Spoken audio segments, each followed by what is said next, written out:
In characteristic fashion, Khenemun's extravagant Theban tomb was designed to provide as much wall space as possible, the better to trumpet his dignities to posterity.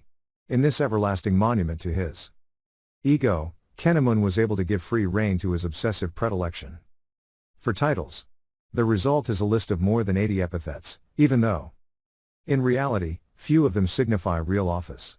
Most stress his privileged position at court, as a member of the king's inner circle, member of Theolite and high official, royal seal bearer, confidential companion, dearly beloved companion, gentleman of the bedchamber, fan bearer of the Lord of the Two Lands, royal scribe, aide to the king, attaché of the king. In every place, the list is almost endless.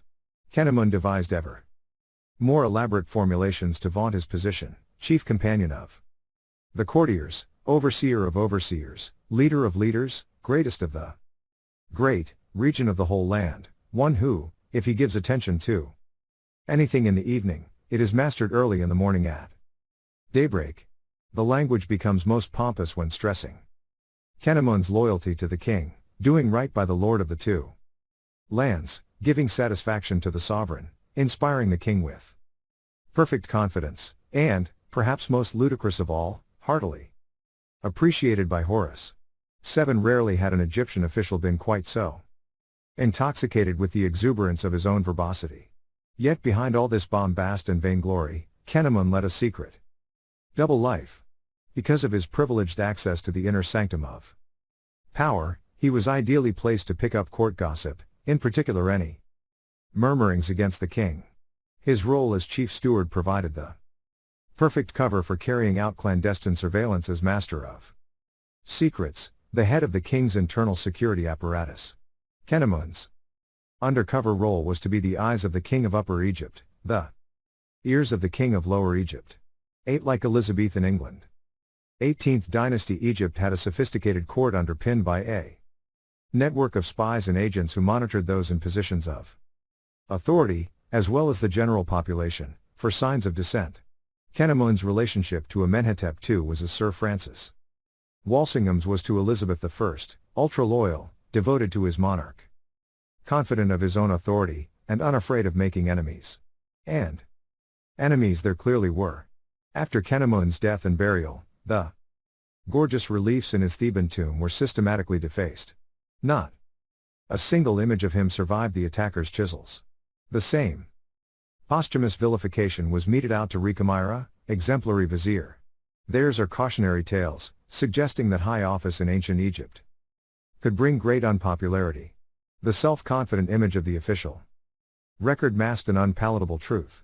School rules. The careers of Senefer and Khenemun illustrate the importance of personal relationships in winning promotion under an absolute monarchy. Amenhotep II in particular surrounded himself with officials he had known since childhood. In ancient Egypt, growing up alongside the future king was a near certain passport to high office. To be a child of the nursery was to rub shoulders not only with the royal children, but also with the offspring of Egypt's great and good, in an atmosphere of privilege and power. The country's future leaders were trained from infancy for the responsibilities they would later assume, receiving an education that was practical and vocational rather than narrowly academic. There was also an overtly political dimension. In the new kingdom, the inhabitants of the nursery, where children lived as well as learned, included the sons of foreign vassals, brought to court for indoctrination into the Egyptian way of life, in the hope that it would inculcate a lifelong loyalty to the pharaoh. The future Amenhotep II and his friends would therefore have come into contact with Nubian and Asiatic princes, which would have given them a much more cosmopolitan outlook than their forebears. Perhaps this explains why Egypt and Mitanni, at war for decades, only finally concluded a peace treaty in the reign of Amenhotep II. As Egypt attempted to re-educate its neighbors, the neighbors in turn had an equally profound influence on the host country. In the 18th dynasty, the most important royal nursery was at Ghurab, a verdant place in the fertile Fayum depression. Here, kings, since the dawn of history, had built their pleasure palaces. The abundance of bird life, attracted to the waters of Birkat Karun, made for excellent hunting, while the royal women who lived in the adjoining harem palace busied themselves with the manufacture of textiles, their raw materials supplied by the Fayum's extensive flax fields. Ghurab was hence a place of women and children, relaxation and laughter. Royal princesses and the daughters of the elite could expect to learn at their mother's feet the accomplishments expected of them: weaving, singing, dancing, perhaps a smattering of reading and writing. By contrast, a harsher discipline was enforced when it came to the education of princes and their male contemporaries. Nowhere was this more keenly felt than in the scribal school, for literacy was the key to power in ancient Egypt. Reading and writing were central elements in the nursery curriculum. Under the guidance of the scribe in the house of the royal children. By repeated copying of examples, this scribe taught his pupils to write in cursive script with pen and ink on papyrus. As they progressed, pupils moved on to the study of longer, classic texts, such as the Middle Kingdom Tale of Sinuhe and, a particular favorite, the work known as Kemet, the Compendium. Kemet was a model letter, used as a set text for scribal training, and it was intended to hone its readers' morals as much as their writing skills. By emphasizing the advantages of literacy, it sought to perpetuate the elevated status enjoyed by the elite. A kindred text, Satire of the Trades, developed this theme, denigrating every other occupation while eulogizing the work of the scribe. Making the pupils learn such texts by rote was a mild form of brainwashing. Yet these idealizing sentiments shy away from the harsh reality of the school environment.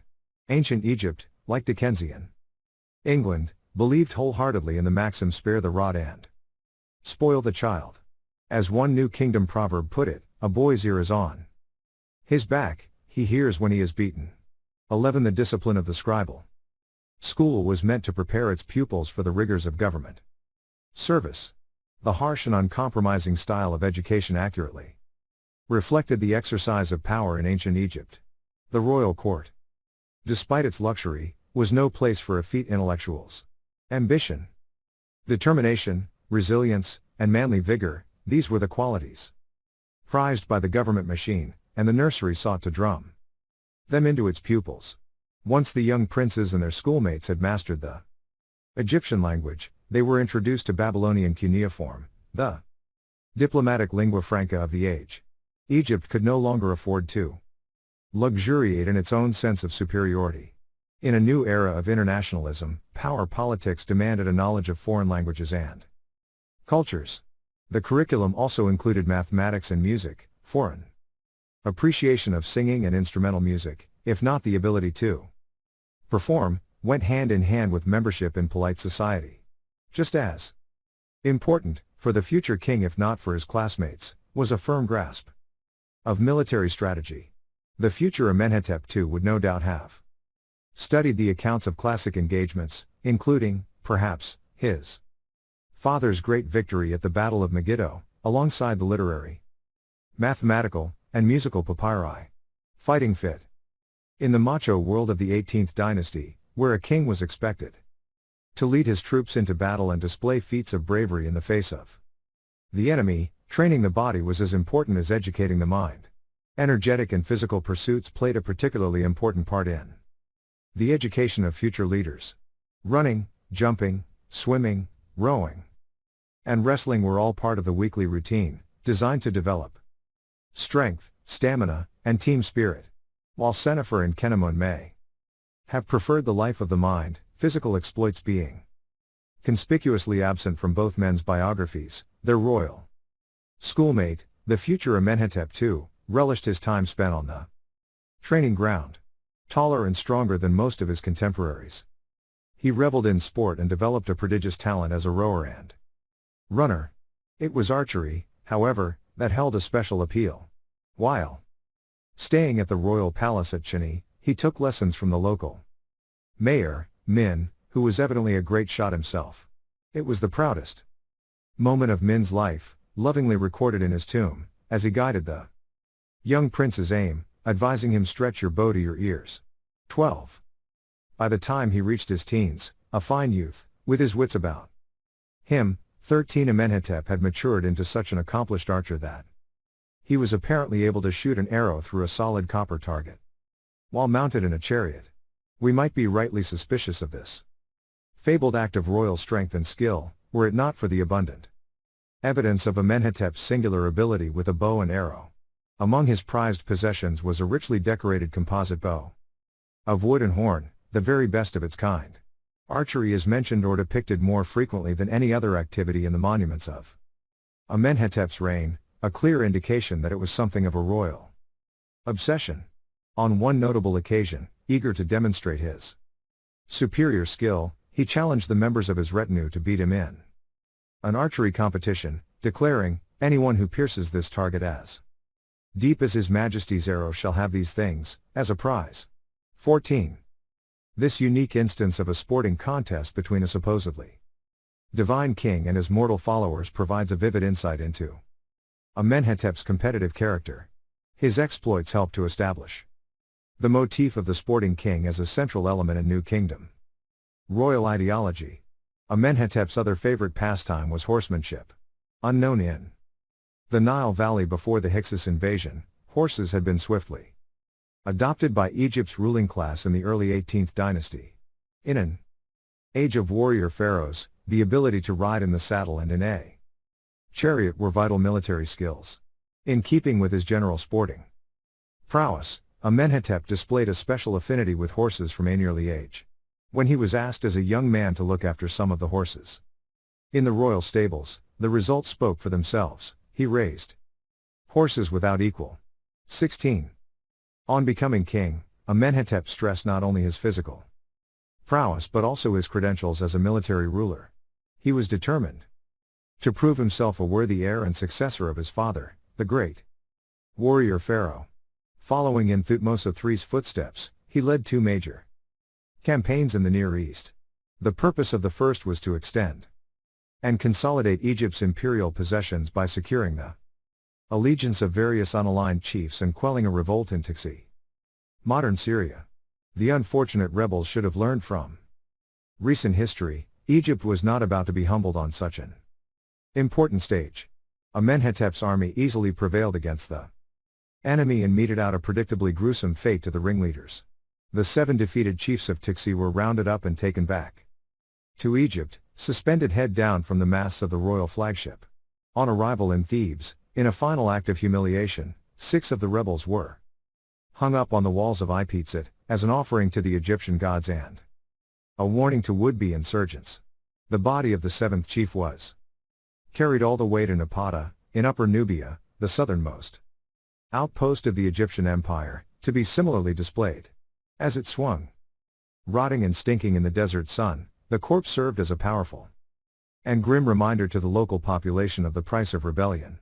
Amenhotep II's first Asiatic campaign not only achieved its political and propaganda goals, it was also immensely successful in economic terms, adding vastly to Egypt's wealth. The booty brought back from Tixi and neighboring lands comprised nearly 3/4 of a ton of gold, a staggering 54 tons of silver, 210 horses, 300 chariots, 550 enemy cavalry, and nearly 90,000 prisoners of war, including more than 21,000 entire families. Little wonder that the kingdom of Mitanni, together with the Hittites and Babylonia, may have sued for peace and established diplomatic relations with Egypt.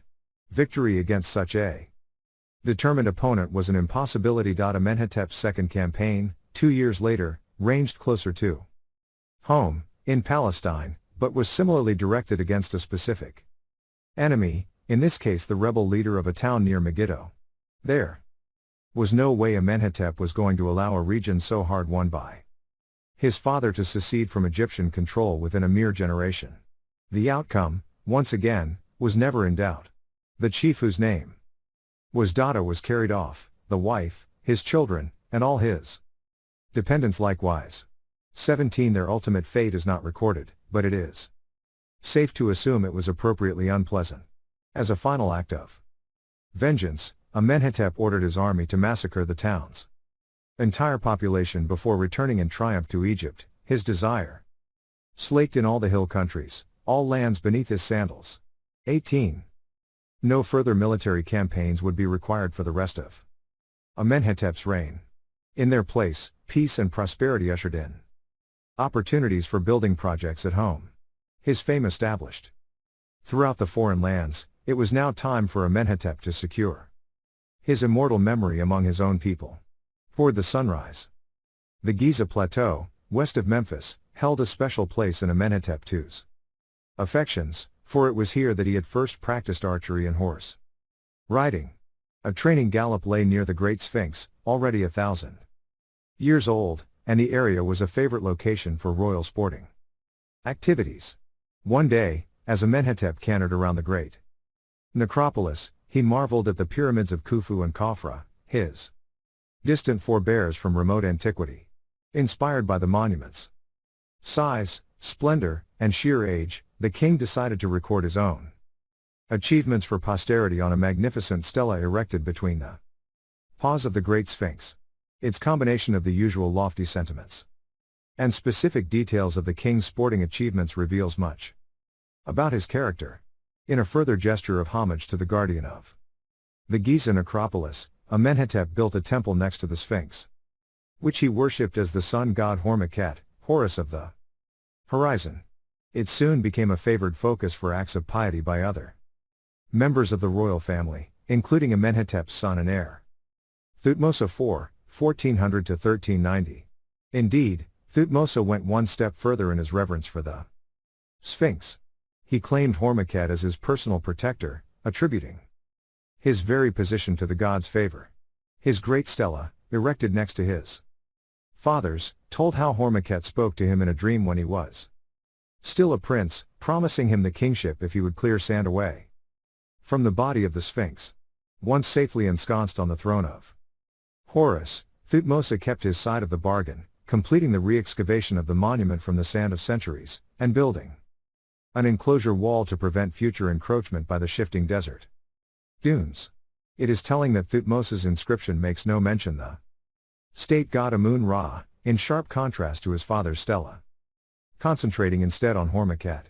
Under the Sphinx-blessed king, the northern, solar deity was honored as the primary guarantor of royal legitimacy.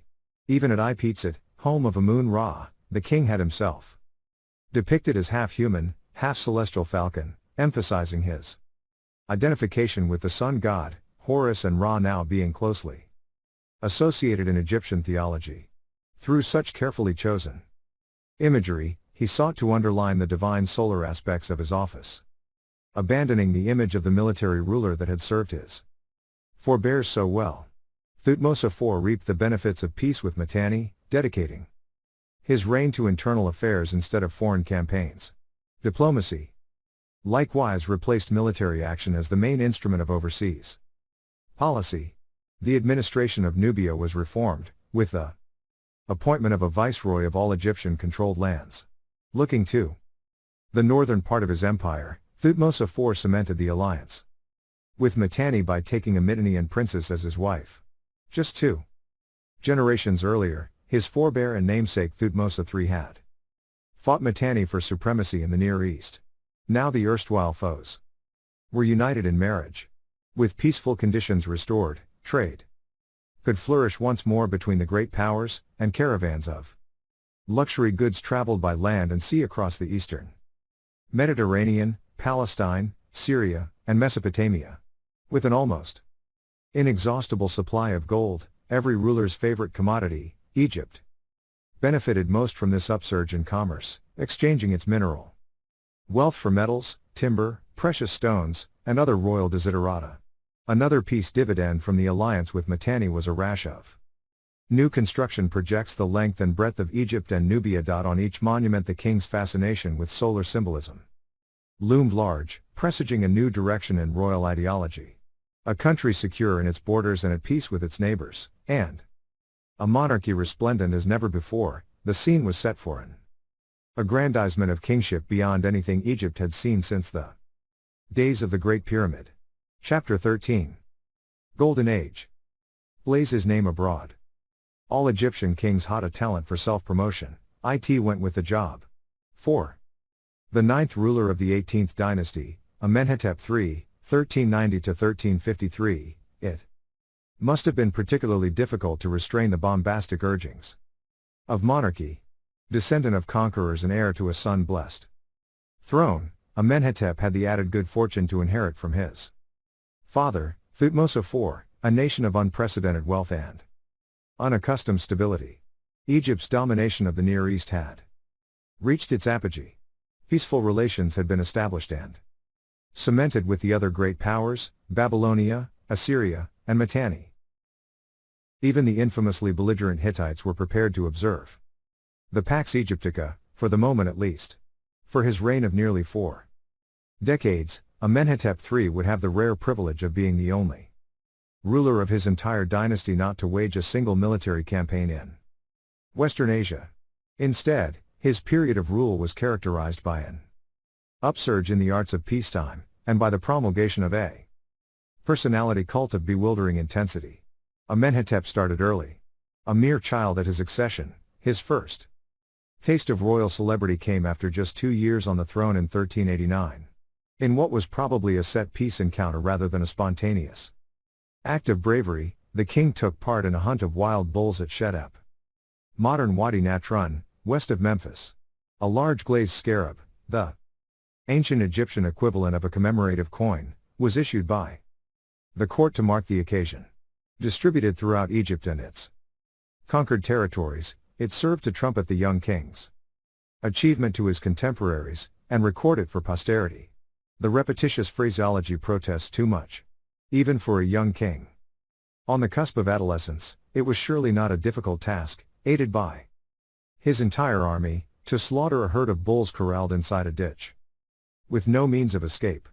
But this announcement set the pattern for the reign as a whole. Amenhotep was acting out the primary, most ancient duty of kingship, to uphold order by defeating chaos in all its guises. Another commemorative scarab, issued in the 10th year of his reign, records the total number of lions shot by the king in his first decade on the throne, 110, to be precise. But, after this youthful predilection for blood sports to prove his virility, a change seems to have come over the king as he entered adulthood. The next special issue scarab, dated a year later, celebrates not a hunt but a construction project, specifically the excavation of a lake for the king's great wife, Tia. This was no mere ornamental pond but a rowing lake measuring more than a mile long and nearly a quarter of a mile wide, 3,700 by 700 cubits. To mark the lake's formal opening, the king duly had himself rowed up and down in the royal barge, prophetically named the Dazzling Orb. Both in the nature of the project itself and in the manner of its inauguration, Amenhotep had found his true calling. From now on, for the rest of his reign, the country would reverberate to the sound of workmen digging, hammering, chiseling, and building. Amenhotep III would be Egypt's greatest royal builder since the foundation of the kingdom 1500 years earlier, acting out his fantasy of building monuments whose like never existed before, since the primeval time of the two lands. 2. In another aspect of his wish fulfillment, these same monuments would play host to spectacular festivals and unrivaled pageantry, all focused on the person of the king. Inscriptions in 2 of Egypt's biggest limestone quarries show that construction was already underway at the very beginning of Amenhotep III's reign. The reopening of these quarries was his first recorded act. The pace of building accelerated during his second and third decades on the throne, eventually reaching a fever pitch. From the Delta to Nubia, there was scarcely a temple in the land where Amenhotep did not leave his mark.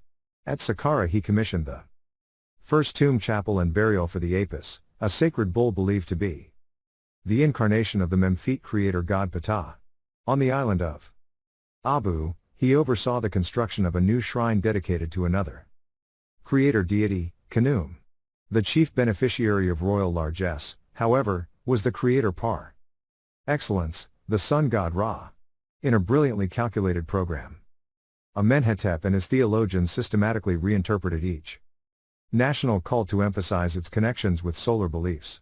Hence, to the temple of Thoth in Khnum, Amenhotep added colossal statues of baboons, animals sacred to Thoth but also revered as the heralds of the sun god because of their habit of shrieking at dawn.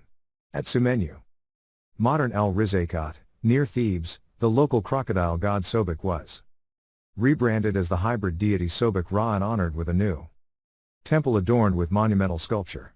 Wherever he built, Amenhotep took pains to associate himself with solar deities, using epithets such as heir of Ra and Ra's chosen one, for the king wished to be seen as the embodiment of solar energy in all its manifestations.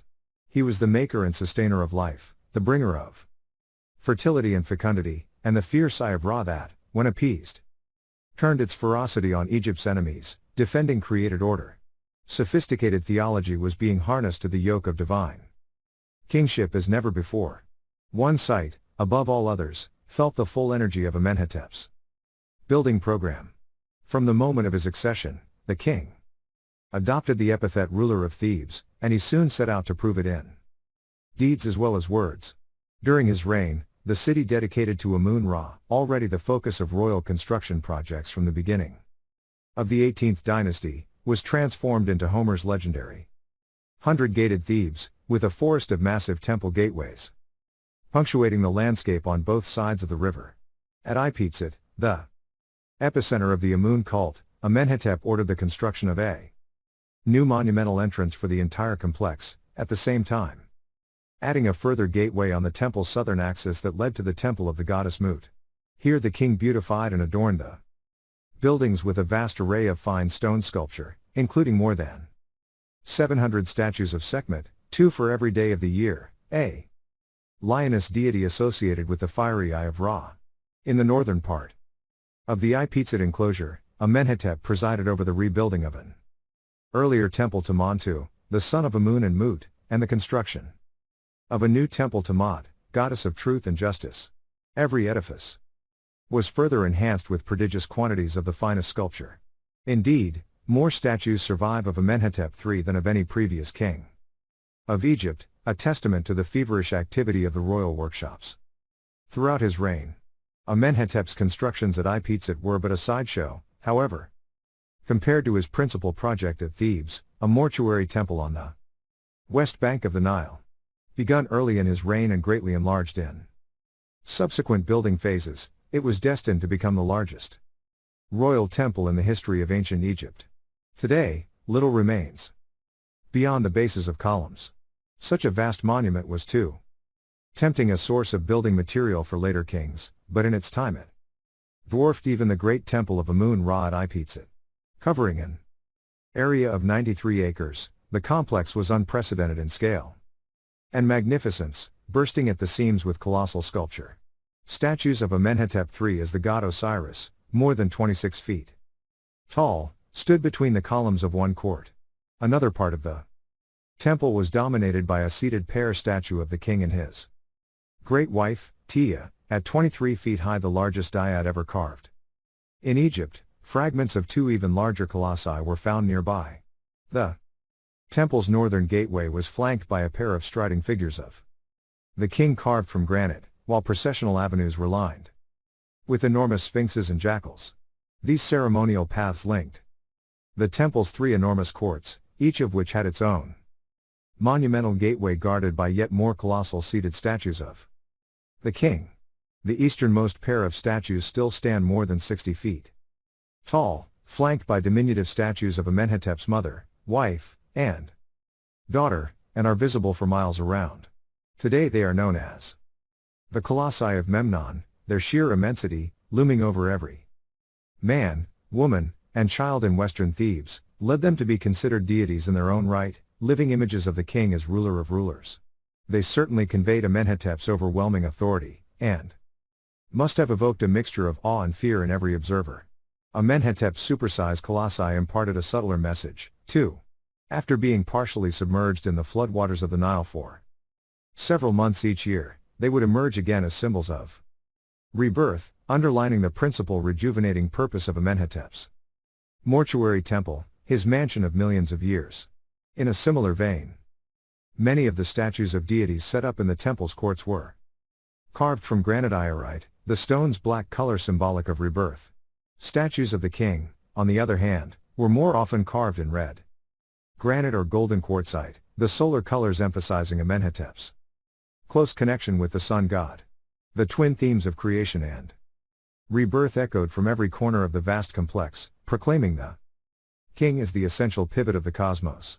Amenhotep's royal career had thus far delivered a remarkable boost to the institution of kingship and to the status of its current holder. Much more was to come. Diplomatic relations. While the ruler of rulers was busy in Thebes raising the monarchy and himself to new heights, his emissaries ensured that his fame and fortune were recognized far and wide. Traveling throughout the Near East and the Eastern Mediterranean, Amenhotep's envoys guaranteed Egypt's continued presence at the top table, negotiating treaties and securing favorable trading agreements to maintain their masters' imperial aspirations. The most remarkable aspect of Amenhotep's foreign policy is suggested by a series of place names inscribed on statue bases from his mortuary temple. The hieroglyphic writing system struggled to cope with foreign words, and the tortured combinations of signs seem impenetrable at first. I am Ny Shah, Ka T Una Y, Ka Nush, Mukinu. On closer analysis, they turn out to be a comprehensive list of the most important sites in the Greek world of the 14th century BC. Amissos, Sidonia, Knossos, and Mycenae. Also listed are Phaistos, Lyktos, Nauplion, Boeotian Thebes, the island of Kythera, and perhaps even Ilios, Homer's Troy. The order of the place names suggests the itinerary of a diplomatic mission sent by Amenhotep III to the leading city-states of the Minoan and Mycenaean worlds. He would have had good reason for such a charm offensive. Mycenaean trade networks provided Egypt with supplies of precious cobalt, which was used as a dark blue dye in its glassmaking industry. Lead used to make opaque and white glass came from the Laurian Peninsula of Greece, within Mycenae's own hinterland. Despite Egypt's instinctive xenophobia, it could not afford to ignore an emerging economic force in the distant Aegean. Closer to home, diplomacy was an essential tool for maintaining Egypt's imperial conquests in the Near East. Thanks to a remarkable discovery made in AD 1887, the relations among Egypt, its vassals, and the other great powers of the day have been revealed in all their internecine complexity. The Amarna letters are an archive of official correspondence found among the ruins of the house of correspondence of the pharaoh, the secretariat of the ancient Egyptian foreign ministry. The 380 surviving documents are in the form of baked clay tablets.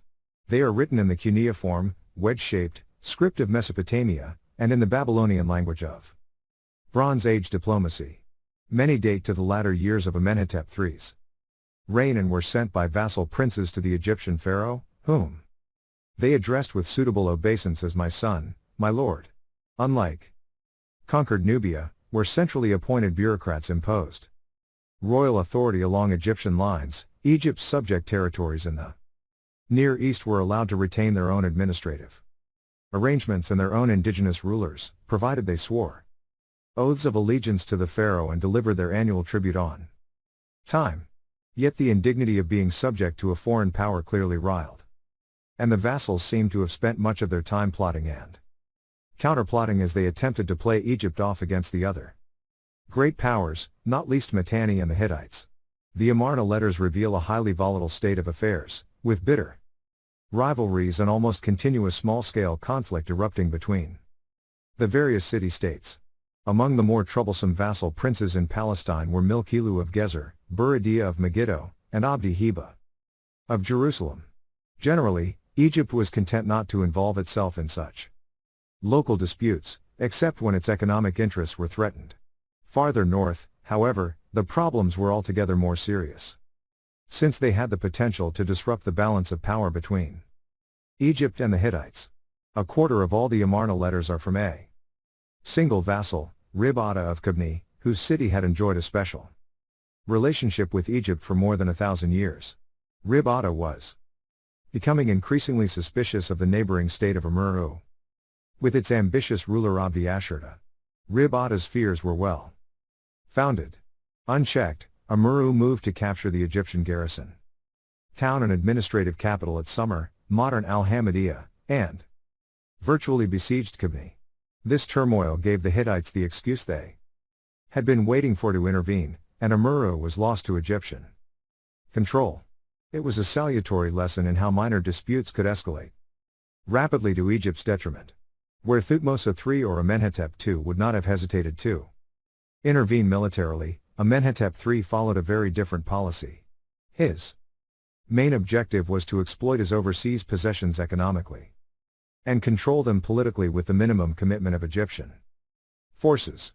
To this end, garrisons were stationed in the most important ports along the coast, Gaza, Jaffa, Al-Azza, and Sumer, and at two strategic locations inland, Beth Shan, at the eastern end of the Jezreel Valley, and Kumiti, in the Bekaa Valley. Fortified grain depots along the coast could be called upon as supply centers in case of military action. Egyptian administrative headquarters with resident governors at Gaza, Kumiti, and Sumer completed the network of colonial rule. In general, the system proved highly effective, and the loyalty of vassal princes was further cemented by regular gifts of precious baubles from the Egyptian royal workshops.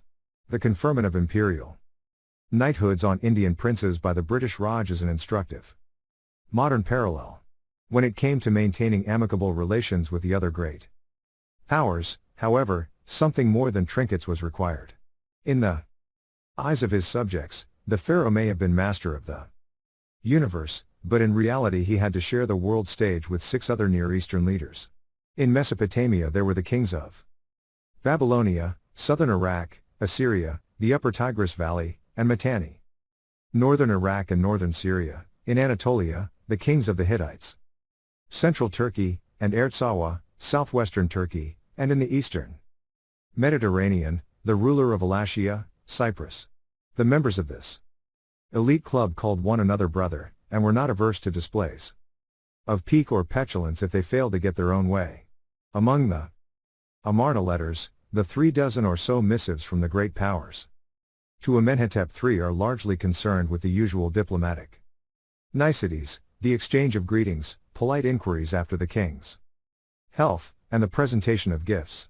The beginning of a letter from King Tushratta of Mitanni gives the general flavor. But there is also another common theme, one that reflects Egypt's reputation for fabulous wealth. Again, Tushratta sums it up nicely. Gold was the preferred currency of diplomatic exchange, and abundant supplies from the mines of Nubia gave Egypt unique leverage among the great powers. Little wonder that an insurrection by the people of the gold mining region of Nubia in the 30th year of Amenhotep III's reign was brutally suppressed. Without gold, Egypt was nothing. In return for regular shipments of gold, Amenhotep III sought to extract the ultimate prize from his fellow leaders, their daughters as diplomatic brides. Early in his reign, the young king succeeded in winning the hand of a Mitannian princess, and a commemorative scarab from 1381 records the arrival of Princess Gilukhepa with her retinue of 317 female attendants, aptly and succinctly described as marvels.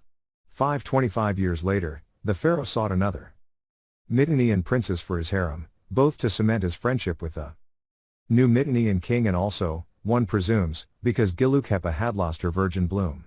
The negotiations over this second diplomatic marriage were delicate and detailed, involving much reciprocal gift-giving.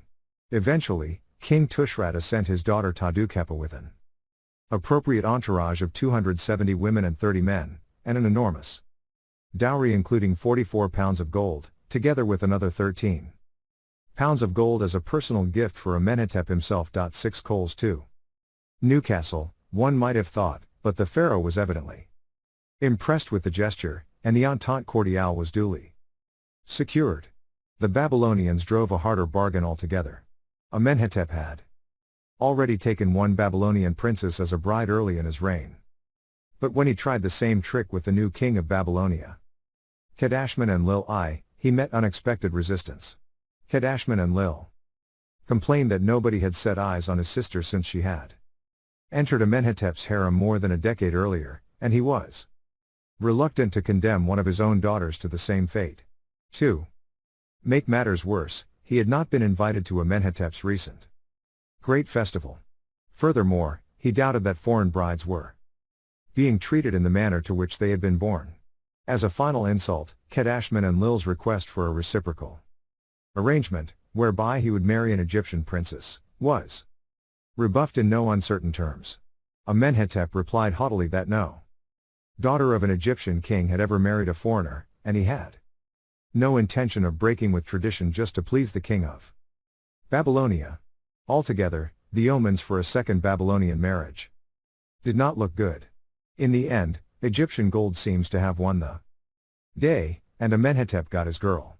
The Amarna letters contain one further discussion of marriage, a discussion between the pharaoh and the splendidly named King Tarkandar II of Ertsawa, but here the record is silent as to the eventual outcome of negotiations. It is safe, however, to assume they were successful. Amenhotep III was not a man to take no for an answer. Glory to the newborn king. As the pharaoh approached his first jubilee, after 30 years on the throne, his program of self-aggrandizement entered a new phase. Since the dawn of history, the culmination of a king's jubilee celebrations had been marked by the said festival, an ancient rite that symbolized the ruler's rejuvenation and the renewal of his contract with the gods. In Amenhotep's mind, this matter of rejuvenation loomed especially large, and he determined to address it more thoroughly than any of his predecessors. Not for him a mere one-off festival, but instead, true to character, a monumental edifice and a program of royal sculpture to guarantee his rebirth for all eternity. The site he chose for his latest massive building project lay on the east bank of the Nile, 3 miles south of Reimposed, directly opposite his mortuary temple. Today it lies at the center of the modern city of Luxor. At the start of Amenhotep's reign, it was almost a virgin site, graced only by a small shrine from the time of Hatshepsut and Thutmose III, built as a southern residence for Amun-Ra of Reimposed. Under royal instructions, Amenhotep's builders lost no time in rebuilding his predecessor's little monument, adding a vast open court, surrounded by a double row of columns shaped like bundles of papyrus.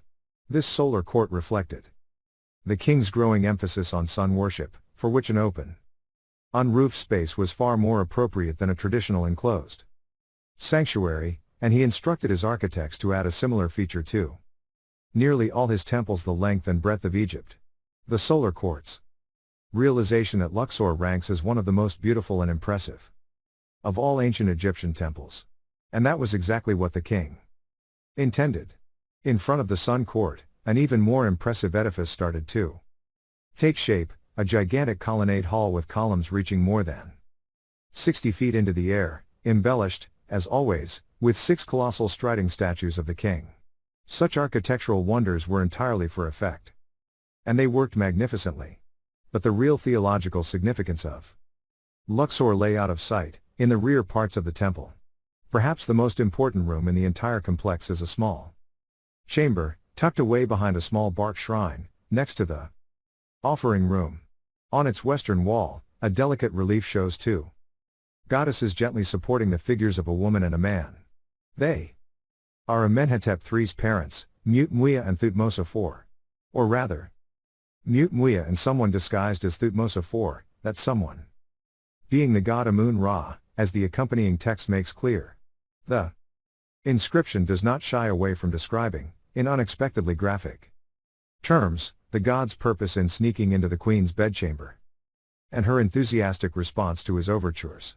By now in a state of ecstasy, Mutmuia swooned over the god, exclaiming, "How great is your power, your sweet fragrance stiffens all my limbs." And the sexual metaphor was fully intended. After the impregnation came the Annunciation. The purpose of this elaborate scene, and of the fictionalized events it relates, was of course to perpetuate the myth of the king's divine birth. Something Egyptian monarchs had been claiming to a greater or lesser extent for centuries. Earlier in the 18th dynasty, in her Holy of Holies at Deir el-Bahri, Hatshepsut had been content to aver her divine birth while drawing a discreet veil over the practicalities. Amenhotep III, or his theologians, showed no such reticence, positively luxuriating in the intimate details of Amun-Ra's encounter with the queen. Perhaps that was to be expected of a monarch with countless foreign marvels tucked away in his harem, and who numbered Among his homegrown concubines a woman with the nickname She, whose knights on the town are numerous. Having asserted the monarch's divine origins, Luxor Temple made another bold contribution to the ideology of kingship. Indeed, the temple's most remarkable secret is its true purpose. Unlike almost every other temple in Egypt, it was not principally the cult center of a deity at all. Its role as Amun-Ra's southern residence was secondary. An acceptable cover story rather than the deeper truth. The key to understanding the temple's extraordinary part in the mythology of Egyptian kingship lies in the reliefs that decorate Amenhotep's monumental colonnade. They record the most important celebration to take part at Luxor, the annual festival of Opet. Each year, the cult images of Amun-Ra, Mut, and Khonsu, and perhaps of the king, too, were taken in their bark shrines from Ipizit to Luxor in a great procession, either by land or by river. As the statues were paraded through the streets on the shoulders of priests, the population thronged to catch a glimpse of these sacred objects and to receive their blessing. The Opet festival was an occasion for much jubilation and feasting, and a welcome break from the daily grind. But like everything else in ancient Egypt, it was designed not for the people but for the king. Once safely inside the precinct of Luxor Temple, the cult images were taken from their bark shrines and installed in their new quarters. Then the king entered the sanctuary to commune in private with the image of Amun-Ra. After a time, he emerged into the hall of appearance, to receive the acclaim of priests and courtiers gathered together for the occasion. Special hieroglyphs at the base of columns directed the common people to the sanctioned viewing places. His transformation was clear for all to see, and one assumes nobody would have dared to remark on the emperor's new clothes. Through his communion with the king of the gods, the monarch himself had been visibly rejuvenated. His divinity recharged. He had become the living son of Amun-Ra. The key to the whole ceremony was the royal Ka, the divine essence that passed, unseen, into the mortal body of each successive monarch and made him godlike. It was as inventive a piece of theology as the ancient Egyptians ever devised, for it explained and reconciled the apparent contradiction that a king could be both mortal and divine. The Opet festival allowed the king to unite with the royal Ka, to become foremost of all the living Kas, a god incarnate. Luxor Temple, then, was a temple to the royal Ka, the mystery at the heart of divine kingship. True to form, Amenhotep commissioned a magnificent piece of sculpture to immortalize this remarkable transformation wrought by the Opet festival. The statue of the rejuvenated Amenhotep III is one of the all-time masterpieces of ancient Egyptian art. Life-size, it shows the king striding powerfully forward, his taut, muscular torso and limbs the epitome of youthful manliness. Most remarkable is the treatment of his face. With immense, oversized almond-shaped eyes, enlarged lips, small stub nose, and high cheekbones, its neotenous features convey a deliberate impression of exaggerated juvenility. The statue shows the king quite literally rejuvenated, his age reduced back to childhood. Through the magical power of the Opet rites. And the symbolism of the statue goes much further. Its very material conveys the king's close relationship with the sun god, for it is fashioned from a deep purplish quartzite, the stone known to the ancient Egyptians as Bayat. Wondrous. Originally, gilded decoration would have been applied to the collar, bracelets, sandals, and crown, making the statue shine like the sun in the daylight of the open court. Close inspection at the back of the statue reveals a feather pattern on the king's buttocks, to indicate that he has been partially transformed into a celestial falcon. To reinforce the solar association still further, the king's kilt is decorated with rearing cobras, each with a solar orb on its head. Amenhotep himself wears the double crown, and stands on a sledge. Both motifs emblematic of the creator god, Atum. Through this rich combination of visual metaphors and references, the statue declares that Amenhotep III is reborn, undying, assimilated with Ra and Atum, a god king for all eternity. The inscription down the back pillar goes further, naming the king as foremost of all the living Kas and the dazzling orb of all lands. The deliberate and systematic enhancement of royal power had reached its zenith. No longer the mere son of Ra, the king had become consubstantial with the sun, the creator God who illuminates and brings life to the world. His transformation was complete.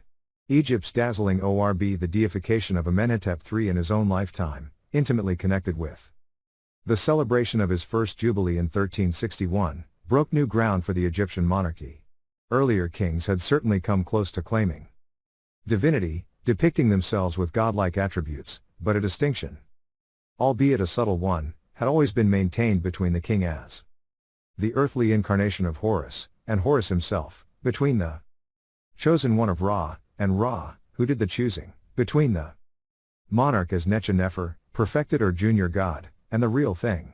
No king before Amenhotep III had dared to state, quite so openly and unequivocally, his outright mutation into the creator deity. The final step in this process can be traced most clearly in distant Nubia, at the southernmost extremity of 18th dynasty power. One of Amenhotep's many building projects involved the foundation of a new temple inside the fortress of Qayamat, modern Celeb, an installation designed to protect Egyptian-controlled Nubia against the hostile lands beyond. In keeping with the king's solar ambitions, the temple was built on the west bank of the Nile, facing the rising sun. Originally the temple was a small bark shrine for the king's personal protector, Amun, but it was subsequently enlarged by the addition of 2 solar courts and a colonnaded hall filled with sculpture. At the same time, coinciding with Amenhotep's 30th year on the throne, the temple's dedication was changed to honor Amun-Ra of Ipitzit. Residing in the fortress of Qayamat and Nebmatra, Amenhotep III's throne name, Lord of Nubia, the King of the Gods, Amun-Ra, and the God King, Amenhotep III, made the perfect pairing. Reliefs in the Temple of Qayamat also record details of the king's first jubilee. The ancient rites of the said festival, with their emphasis on renewal and rejuvenation, held a special appeal for Amenhotep, and he seems to have begun preparations for his own ceremonies years ahead of time. The addition of solar courts to all his major temples in Egypt and Nubia seems to have been undertaken in anticipation of his jubilee, presaging the king's full and final assimilation with the sun god. When it came to preparing for the festival itself, no stone was left unturned to ensure it would surpass all previous celebrations. Scholars were set to work, consulting the writings of old, 12 to discover how the said festival had been staged in centuries past. Among their discoveries was a 1500-year-old palette, dating to the very beginning of Egyptian history, which was decorated with an abbreviated scene of Jubilee rites. Its meager, but hallowed information was added to the dossier. Since Thebes was the focus of Amenhotep's symbolic world, the epicenter of his theological experiments, it was only fitting that the sacred city should also be the stage for his Jubilee rites. Never one to do things by halves, the king ordered the construction of an entire new ceremonial city. The chosen location was on the west bank of the Nile, south of his mortuary temple and facing the place of his rebirth, Luxor Temple. In its first phase, it would be extended yet further for the king's second and third jubilees, the modestly named Palace of the Dazzling Orb and the House of Rejoicing, modern Malkata, extended over a distance of nearly a mile. It included an administrative district with spacious villas for the courtiers, a secondary palace, perhaps for Tia and her household, and the principal royal residence. Its opulently furnished audience chambers had floors covered with richly colored textiles, and ceilings decorated with exotic Minoan motifs. The king's bedchamber had flying vultures painted on the ceiling, interspersed with Amenhotep's royal names and titles. Elegant ointment jars and perfume bottles, exquisitely crafted from multicolored glass, stood on tables veneered with ebony and overlaid with gold. Intricate glass vessels were so popular with the king and his consort that a dedicated factory was established alongside the palace to keep pace with demand. Amenhotep's patronage of glassmaking has been compared with Louis XIV's support for Sèvres porcelain, not the only point of similarity between the two Sun Kings. Amenhotep's ceremonial city and mortuary temple were connected by a raised causeway that continued southward for a further mile and a half, terminating at a lonely spot in the desert, modern Qam el-Samak. Here, in accordance with ancient custom, the king appeared. Enthroned on a raised dais with twin staircases, symbolizing his dominion over Upper and Lower Egypt. Yet more unfinished royal monuments lay beyond, deep in the Theban hills. Quite what Amenhotep had in mind we can only speculate about. The imagination of the king and his advisors seems to have known no bounds. The dazzling orb of all lands planned one final coup d'état to set the seal on his great festival of kingship. A ceremonial city and a fantasy palace in a sacred landscape were not quite sufficient for the ultimate jubilee. Amenhotep cast his mind back 20 years to the rowing lake he had presented as a gift to his wife Tia, and an idea formed in his mind for a construction project equaling anything he had attempted to date, and that was saying something. The king ordered the excavation of two vast artificial harbors, one on either side of the Nile. Each measured nearly half a mile long by a quarter of a mile wide. The stupendous quantities of earth excavated from the western harbor were spread out over the surrounding plain to form an artificial platform for the construction of the Jubilee City. Today, the western harbor, Birket Habu, survives as a depression delineated by a series of spoil dumps, its huge dimensions only appreciable from the air. The eastern harbor has disappeared altogether under the sprawling modern city of Luxor, but it was clearly discernible when Napoleon visited Egypt. He would surely have approved of its original purpose. Amenhotep's vision was to provide the most spectacular setting imaginable for the Jubilee's central ceremony. On the morning of the main celebrations, the courtiers, high officials, royal acquaintances, and other dignitaries were ushered into the palace. There, the king showered them with gifts of gold necklaces, golden ornaments in the shapes of ducks and fish, both potent symbols of fertility, and, as a special jubilee decoration, ribbons of green linen. The guests shared in a great breakfast banquet with their sovereign before being directed to leave the palace and proceed to the artificial harbors. Then, in a spectacular set-piece display of royal power and divine kingship, Amenhotep III and Tia appeared at the waterside, decked from head to foot in gold, dazzling like the sun itself. At the eastern harbor, they boarded a replica of the sun god's morning bark. The waiting courtiers picked up the prow ropes and pulled the ship gently along, acting out the daily miracle by which the sun god was towed into the heavens at dawn. The scene then shifted to the western harbor, where king and consort appeared once again, but this time in a replica of the sun god's evening bark. Dignitaries grasped the tow ropes, and the scene was repeated, symbolizing the sun god's descent into the underworld at dusk. Well might the master of ceremonies later boast that generations of people since the time OFGPP, the ancestors, had not celebrated such jubilee rites. 13. Amenhotep III went on to celebrate a second and a third jubilee, each accompanied by further monumental buildings and yet more rituals. Then, in the 38th year of his remarkable reign, in 1353, and quite unexpectedly, he died of unknown causes, still only in his late 40s. The shock, to a population bombarded by royal propaganda, and a court convinced of the king's immortality, must have been profound. Yet nobody could have dreamed of the revolution that was about to sweep the country under Amenhotep's heir. Egypt's dazzling sun had set. When it rose again, it would shine with an unrelenting, scorching light. Chapter 14. Royal Revolution. New Dawn. In the annals of ancient Egypt, one figure prompts more comment and speculation than any other. He attracts admiration and loathing in equal measure. From romantic novelists to opera composers, few have been able to resist his allure. In his relatively brief lifetime he changed Egypt utterly, yet his dramatic reforms were hurriedly reversed after his death.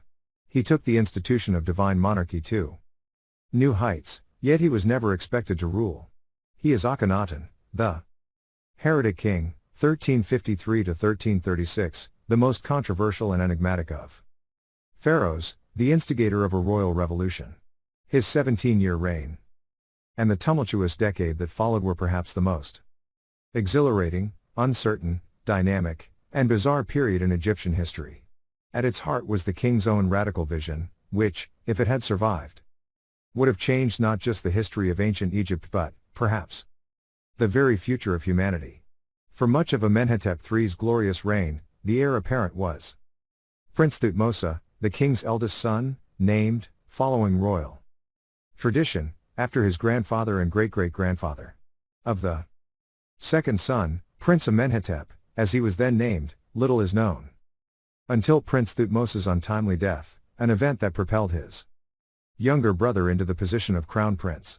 Thutmose left few monuments other than a stone sarcophagus lovingly carved for his pet cat. By contrast, his brother's determination would transform Egypt in less than a generation.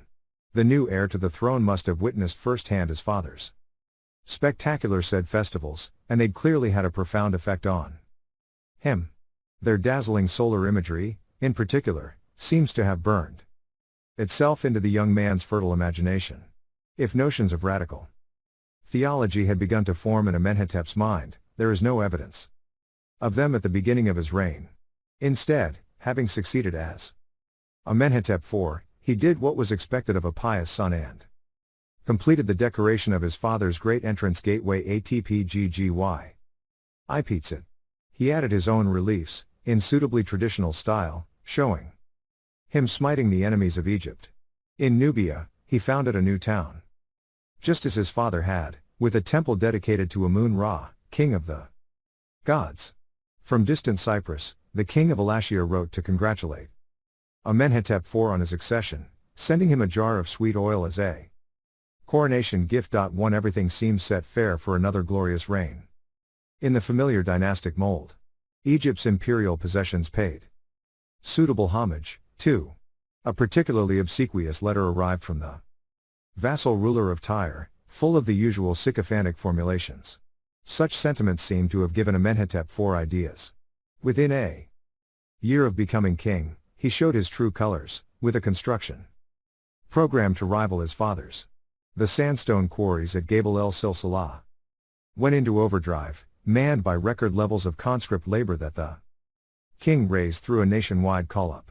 Colossal edifices bursting at the seams with royal statuary were nothing new, of course, and Thebes had become well accustomed to monumental building during the last decade of Amenhotep III's reign. But Amenhotep IV had something alternative in mind. His projects would be focused at a single site, the Temple of Ipizit, not inside the sacred enclosure but outside its eastern wall, on a vacant mudflat. The choice of location, beyond the domain of Amun-Ra and facing the sunrise, was quite deliberate. 4. Amenhotep's 8 new monuments at Ipizit were to be dedicated not to its usual incumbent but to the Aten, the visible orb of the sun, whose imagery his father had adopted at the time of his first jubilee. Reflecting this theological shift, the grandest project was a temple named Gem-Pa-Aten, Gem-Pa-Aten. The Aten is found, and it was quite as ambitious as anything Thebes had witnessed in the previous reign. At its heart was a vast open court lined with a colonnade. Against the pillars stood 20-foot-high statues of Amenhotep IV and his wife, Nefertiti, each carved from a single block of sandstone. Their distinctive crowns, the double crown or a twin-plumed headdress for the king, a flat-topped crown for his consort, identified them as Atum, Shu, and Tefnut, the original triad of creator gods according to the ancient myth of Ayanu. Where Amenhotep III had stressed his sun-like role line maintaining the universe, his son wished to be associated with the very act of creation. This fundamentalist theology found startling expression, too, in the appearance of Amenhotep IV's statuary. To emphasize his oneness with the Creator, embodying both masculine and feminine attributes, and at the same time to underline his separateness from the rest of humanity, the king ordered his sculptors to instigate a radical change in the mode of representation. Every aspect of the king's face and body was deliberately distorted. The head was unnaturally elongated, with angular and attenuated features including slit eyes, a long nose, and a prominent chin. A long, sinewy neck and prominent collarbones dominated a narrow upper torso, which contrasted with a distended belly and broad hips. Plump legs ended in spindly calves. The overall effect, especially when multiplied over and over again at a colossal scale in the harsh, raking light of the open court, was both frightening and surreal.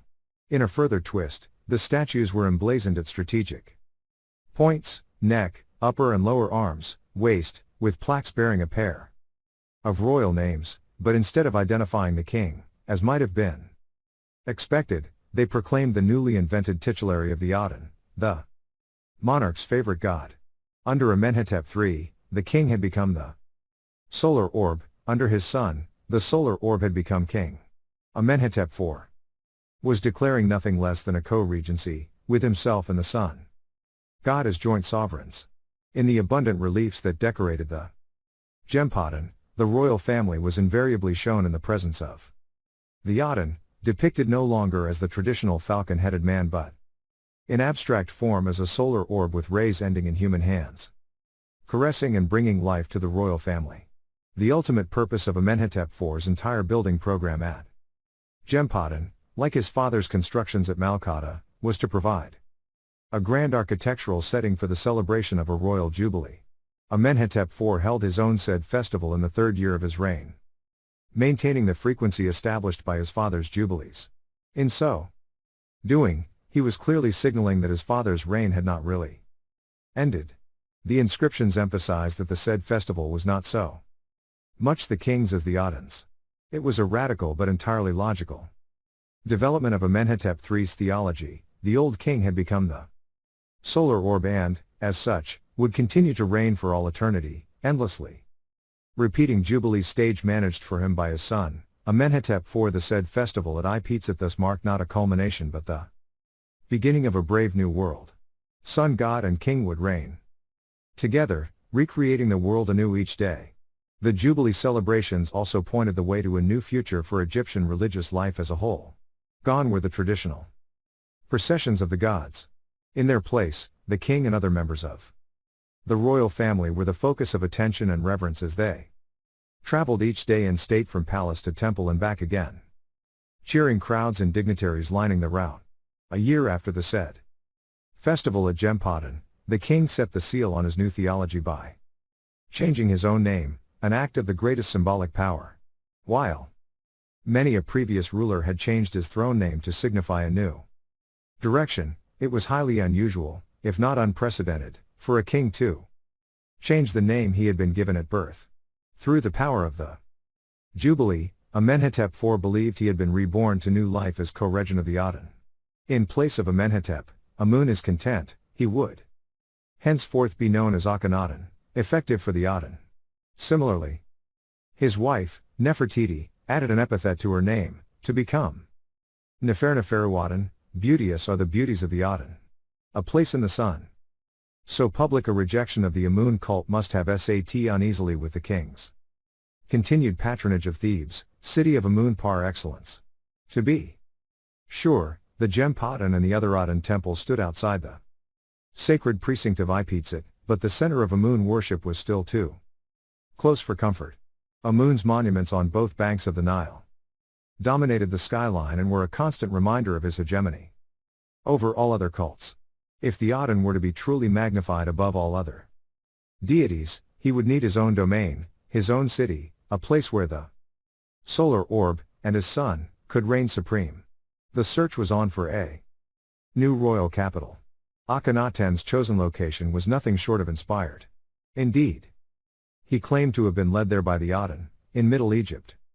Roughly halfway between the great religious center of Thebes and the traditional administrative capital of Memphis, there was a spot where the towering limestone cliffs forming the east bank of the Nile receded to form a desert embayment, some 7 miles long and 3 miles wide.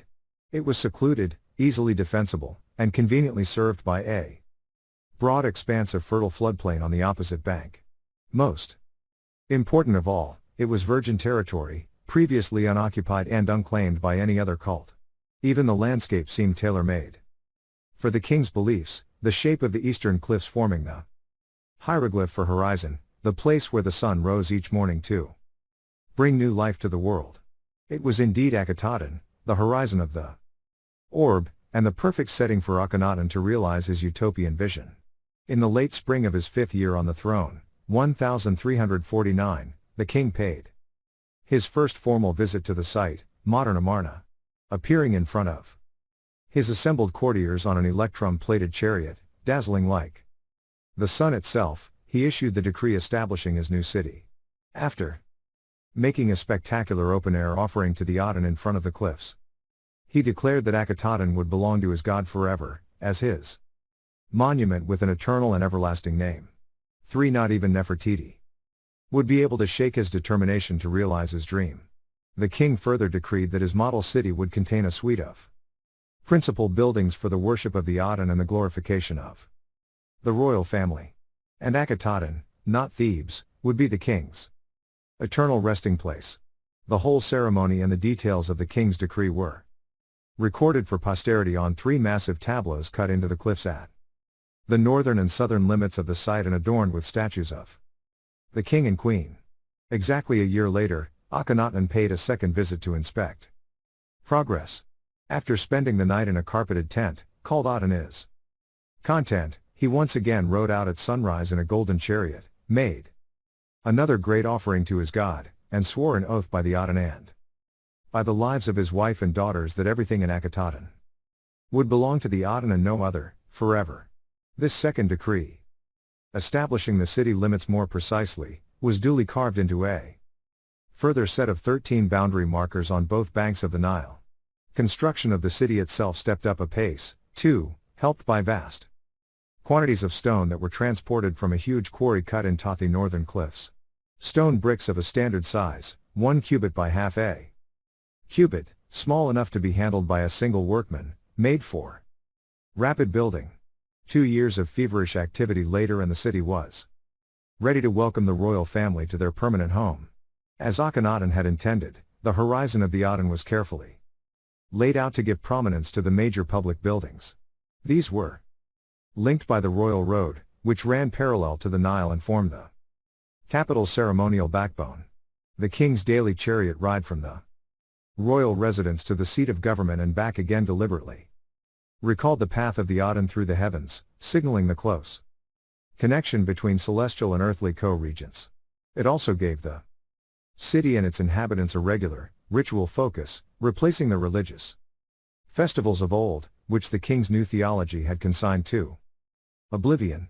The principal royal residence was located at the northernmost edge of Akhetaten, hemmed in between the cliffs and the riverbank, a site chosen as much for security as for aesthetic appeal, as well as the palace itself, set within a fortified enclosure, with extensive barracks for guards. There was a large administrative building and a group of impressive mansions for the king's closest advisors.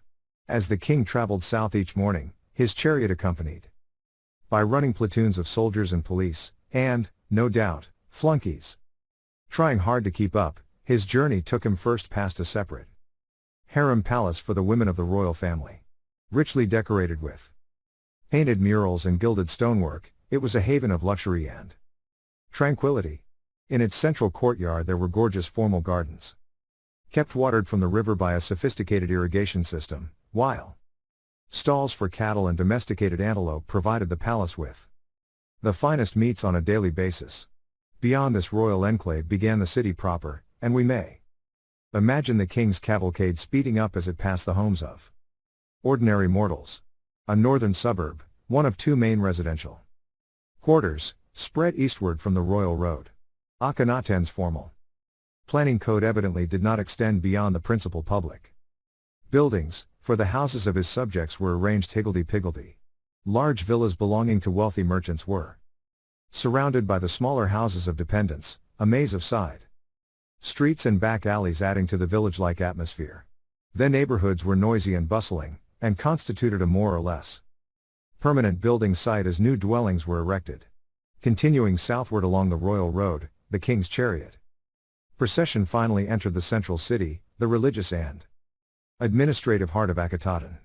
The largest building of all was the House of the Aten, the god's principal place of worship, with a street frontage of 750 feet and stretching back almost half a mile. Beyond its 2 massive entrance towers stood vast open courts, filled with mud brick altars. On festival days, these would be piled high with fruit, vegetables, meat, and poultry, offerings to be consumed by the Aten. As he passed overhead, extensive food production facilities and a dedicated slaughterhouse inside the temple kept the altars well stocked. Next to the temple was the king's house, Akhenaten's office, where the business of government was carried out. One of its most prominent features was a balcony for the royal family's public appearances. A covered bridge led over the royal road to the Great Palace, the largest residential building in the entire city, with an area of nearly 4 acres. Principally a setting for grand state receptions and royal ceremonies, the Great Palace also included offices and quarters for members of the royal household. At its center was a massive open courtyard flanked by colossal statues of Akhenaten and Nefertiti, the better to impress visiting ambassadors. The sense of fear and wonder was further heightened by the floor decoration. The main route used by the king had a plastered pavement painted with images of foreigners. This allowed Akhenaten to trample his enemies underfoot as he went about his state business, the unself-conscious trumpeting of official brutality. 6. The final major building in the central city was the mansion of the Aten, a smaller temple designed for the royal family's daily worship.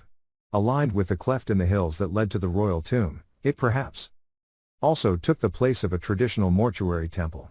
In common with the House of the Aten, its architecture was dominated by open courts to allow the worship of the visible sun, with a sequence of ramps, steps, and balustrades instead of closed rooms to divide up the sacred space. Akhenaten's new religion had spawned a new architectural vocabulary. A further residential suburb, dominated by the houses of ordinary workers and beyond the area usually frequented by the king, marked the southern end of the main built-up area. But, on the outskirts of the city, 5 large ritual complexes, each dedicated to a prominent female member of the royal family, ensured a permanent and highly visible royal presence whichever way the inhabitants turned. In his new sun city, Akhenaten was omnipresent as well as omnipotent. The one true God. In one sense, Akhenaten's fundamentalist theology had been foreshadowed by his father's apotheosis. It was but a short and logical step from Amenhotep III's celebration of solar power to his son's exclusive exaltation of sunlight itself. It is even possible that Akhenaten regarded the Aten as his real as well as his spiritual father, Amenhotep III in deified form. However, in many important respects, Akhenaten's doctrine was entirely unprecedented and radically at odds with the previous 17 centuries of ancient Egyptian religious tradition. While kings of the past had stressed their role in upholding Ma'at, truth, justice, and created order, Akhenaten professed to live on Ma'at like the gods themselves. Truth no longer had an existence independent of the king's actions. It was, by definition, whatever he wanted it to be. Traditional rituals of royal renewal, notably the Sed and Opet festivals, had emphasized the one-off rejuvenation of the king, until the next such occasion. Akhenaten's Sed festival at Ipizit, when he was still Amenhotep IV, had had an entirely different agenda, signifying the permanent rejuvenation of the king and the entire cosmos. Through the co-regency of the Aten and the king, the world had been taken back to its pristine state immediately following the moment of creation. Akhenaten's universe enjoyed, or suffered, daily recreation, reflecting the daily rebirth of the sun itself, under the beneficent guidance of the divine triad, namely the Aten, the king, and his consort. If the dogma was rarefied, the implications were stark. A deity whose power was transmitted through its rays, through light itself, would have no use for an enclosed, hidden sanctuary, such as had been built for gods and goddesses since the dawn of civilization. Worship of the Aten demanded open-air temples, filled with tables piled high with offerings for the gods' direct consumption.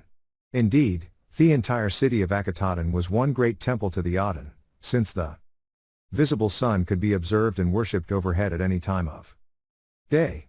This is more than hinted at by the royal name given to the Aten at the time of his jubilee, 1351. Although written inside the classic cartouche, oval name ring, used by kings, the name was, rather, a heavily abbreviated statement of the new creed. Just as Akhenaten took the role of light, the god Shu, so the kings New city, Akhetaten, the horizon of the Aten, was the place where the Aten rejoiced, God, King, and Holy City in perfect unison. Although, in theory, the Aten needed no temples and no priesthood. The king being the god's sole interlocutor, in practice Akhenaten could not devote himself to worship, much as he may have wished to. Every hour of every day. After all, he was head of state as well as prophet of a new religion. So, in a nod to previous practice, he appointed a high priest of the Aten shortly after taking up residence at Akhetaten.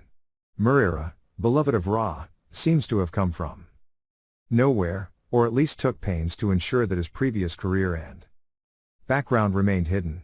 Like most of Akhenaten's inner circle, he probably owed everything to the king. That way, his loyalty was guaranteed. His formal installation as high priest took place at the king's house in the central city. Akhenaten and Nefertiti, accompanied by their eldest daughter, Meritaten, appeared at the royal balcony, which had been decorated for the occasion with a richly embroidered cushion. Wearing a long white gown and a decorative sash, and attended by members of his household, Murira entered the royal presence and knelt before the king while official scribes recorded every aspect of the proceedings. Even under Akhenaten, Egypt had not lost its obsession with record-keeping. Behind the pen pushers were the baton wielders, ready to swing into action at the least sign of trouble. Police, like scribes, were an everyday feature of life at Akhetaten. With a formal declaration, the king confirmed Murira's appointment to universal acclamation. When the hubbub had subsided, Murira made his own brief speech of acceptance. Numerous are the rewards that the Aten knows to give, pleasing his heart. 7. It was a model of concision and piety. His friends then raised him up shoulder high and bore him from the palace. The other high point of Murira's career, some years later, was his investiture with the Gold of Honor, the ultimate accolade for a loyal servant. Once the king had heaped gold collars around the high priest's neck, everyone present had to listen, attentive and enraptured, while Akhenaten gave a long, verbose, stilted, and legalistic speech.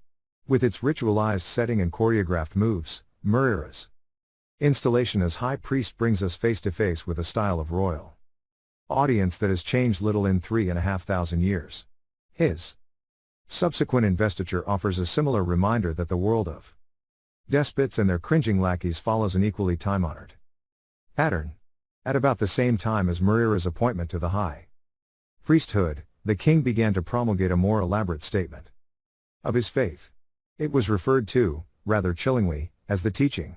It used the vernacular language of the day rather than the classical forms of yore, and was probably composed by the king himself. The great hymn to the Aten, to give it its formal name, has been called one of the most significant and splendid pieces of poetry to survive from the pre-Homeric world. 8. It is certainly a masterpiece, its rapturous tone and exultant imagery of the creator's power exerting a profound influence on later religious authors, not least the Jewish psalmists. Its careful reproduction in the tombs of Akhenaten's high officials, as a public gesture of loyalty to the regime, ensured its survival, and it merits quoting at length. Nothing better captures the unbridled joy, Akhenaten's joy, at least, of the king's new religion. The hymn's emphasis on the richness and abundance of creation found visible expression in the gorgeous painted walls, ceilings, and floors of the royal palaces. But they were a far cry from the experience of ordinary people, even in Akhenaten's new model city. Cheek by jowl with the grand palaces and temples, the poor citizens of Akhetaten lived short, hard lives. Their bones tell of poor diets, high stress, and physical hardship. Some did irreparable damage to their spines by carrying heavy burdens on a daily basis. Others squatted or knelt all day on mud floors, toiling over crucibles of molten metal or glass in the city's workshops. Inadequately fed in childhood, and mocking the mountains of food laid out for the Aten, men and women alike were physically stunted and prone to debilitating conditions such as anemia. More than half the population died while still in their late teens, and only a few survived into their 40s. Most were dead by 35. Buried in Shallow pits dug directly into the sand, with only a pile of stones for a memorial. They were laid to rest with a few cheap pots and perhaps a couple of pieces of old jewelry. It was a world away from the official dogma of life, light, and beauty. Little wonder, perhaps, that Akhenaten's lowlier subjects continued to put their trust in the traditional gods, even under the noses of the king's thought police. In the safety of humble dwellings, much-loved deities such as Hathor, Bes, Taweret, and even Amun still had a place. Despite, or perhaps because of, this continued adherence to the old cults, Akhenaten's doctrine turned ever more fundamentalist. In the early years of his reign, when the court was still based at Thebes, it was evidently acceptable for a royal butler to include prayers to Osiris and Anubis in his tomb. But after the move to Akhetaten, the Aten was swiftly elevated from supreme god to sole god. No others would be recognized or tolerated. The king's vision would be imposed on the rest of society.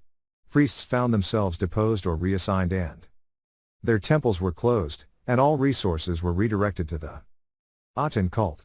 The high-water mark of Akhenaten's puritanical fervor was signaled in the 11th year of his reign, 1341, when the doctrine of the Aten was officially cleansed, to remove all references to gods other than Aten or Ra, even gods, such as Horus of the Two Horizons, and Shu, who were themselves solar deities. This purification of the Aten cult was accompanied by the active proscription of other deities, especially the now hated Amun, whom the Aten had supplanted as supreme creator. To wipe their names from history, Akhenaten launched a systematic program of state-sponsored iconoclasm. Throughout the country, from the marshlands of the Delta to the distant reaches of Nubia, armies of the king's henchmen broke open tomb chapels and burst into temples to deface the sacred texts and images. Armed with chisels and cue cards, reference cards that illustrated for illiterate workmen the phrases to be expunged from monuments, they shinnied up obelisks to hack out the figures and names of Amun-Ra. Personal names that included the element Amun or Mut were also targeted, even though they included Akhenaten's own father, Amenhotep III, and grandmother, Mut-Muia. The officially sanctioned desecration extended even to the plural form of the word God. Terrorized by the king's cultural revolution, individuals scrambled to protect themselves, subjecting treasured personal possessions to self-censorship and changing their own names to escape the iconoclast's wrath. An army scribe called Patamos hurriedly became Ramos, the priest Mary Nath became Mary Ra, and only felt safe re-adopting his original name after Akhenaten's death. To much of the population, the orgy of vandalism must have felt like the ritual murder of their most cherished hopes and beliefs. Yet the king remained unshakable, his teaching crystal clear. Not only was the Aten the sole god, but the only path to salvation lay through Akhenaten, throne named Nefertiti-Perura, and the members of his family. Never before had the institution of monarchy been elevated to such an absolute position. First family. The closing lines of the Great Hymn to the Aten, above, illustrate one of the most striking elements of Akhenaten's entire revolution, the unprecedented prominence given to his wife. In one sense, Nefertiti was merely following in the footsteps of her 18th dynasty forebears. From Tetisheri, Ahotep, and Amos Nefertari II, Hatshepsut, royal women had grown accustomed to playing an important role in the affairs of state. Tia had taken this one step further, engaging in her own correspondence with foreign rulers and appearing side by side with Amenhotep III as the female counterpart to his male divinity. But Nefertiti broke new ground from the outset. At Ipitsit, she had been granted her own temple, the mansion of the Benben, where her husband, then still Amenhotep IV, was not even depicted. She was shown carrying out ritual actions previously restricted to the king, such as smiting a bound captive or inspecting prisoners. On the boundary Stele Commission to mark the first anniversary of the royal couple's visit to Akhetaten, Nefertiti is shown at the same scale as the king, which denoted her equal rank. Akhenaten's accompanying panegyric further underlines her exalted status. Every public gesture made by Akhenaten to signal his devotion to the Aten was mirrored by a gesture from Nefertiti. When he changed his name from Amenhotep, she added an epithet to hers. While Akhenaten was the living incarnation of Shu, the son of the creator, Nefertiti was Tefnut, his consort. She adopted the goddess's distinctive flat-topped headdress as her own, and made it the public symbol of her authority.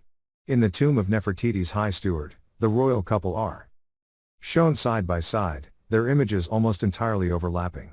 In some eyes, at least, Nefertiti and Akhenaten were as one, joint rulers on earth with the Aten in heaven. The intimacy of their relationship was made a central tenet of Akhenaten's new doctrine, publicized in statuary and reliefs throughout the city. In one scene, the couple hold hands during an official ceremony. In another, Nefertiti sits on her husband's lap as she ties a bead collar around his neck. A fragment of temple relief even shows Akhenaten and Nefertiti getting into bed together.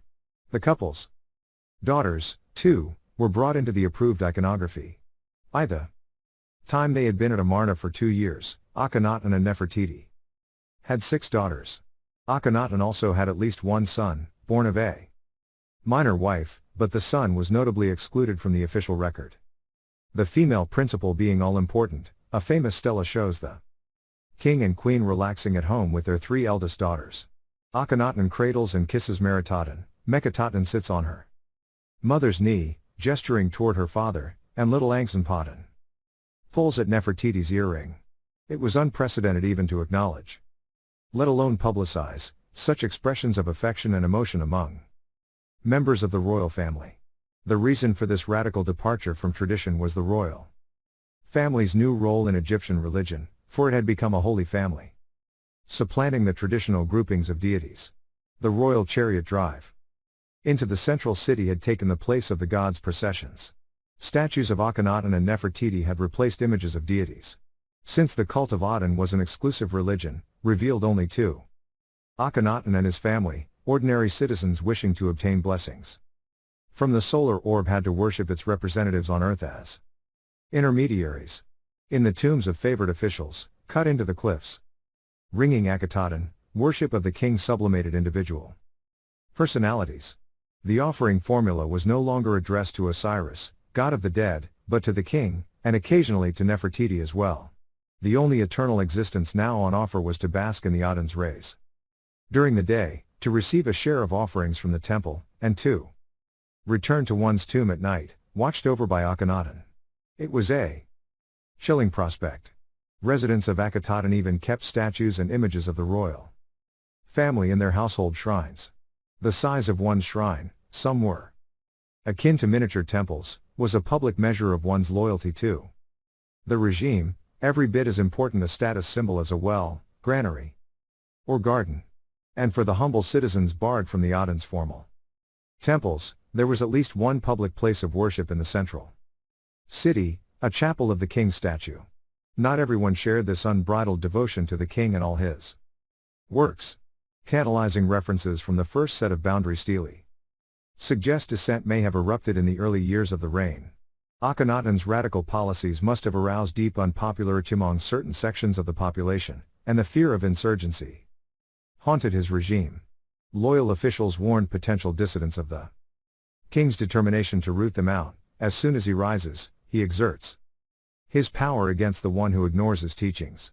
12 Yet even within his new city, the king's personal safety was clearly a major preoccupation, and Akhetaten crawled with security.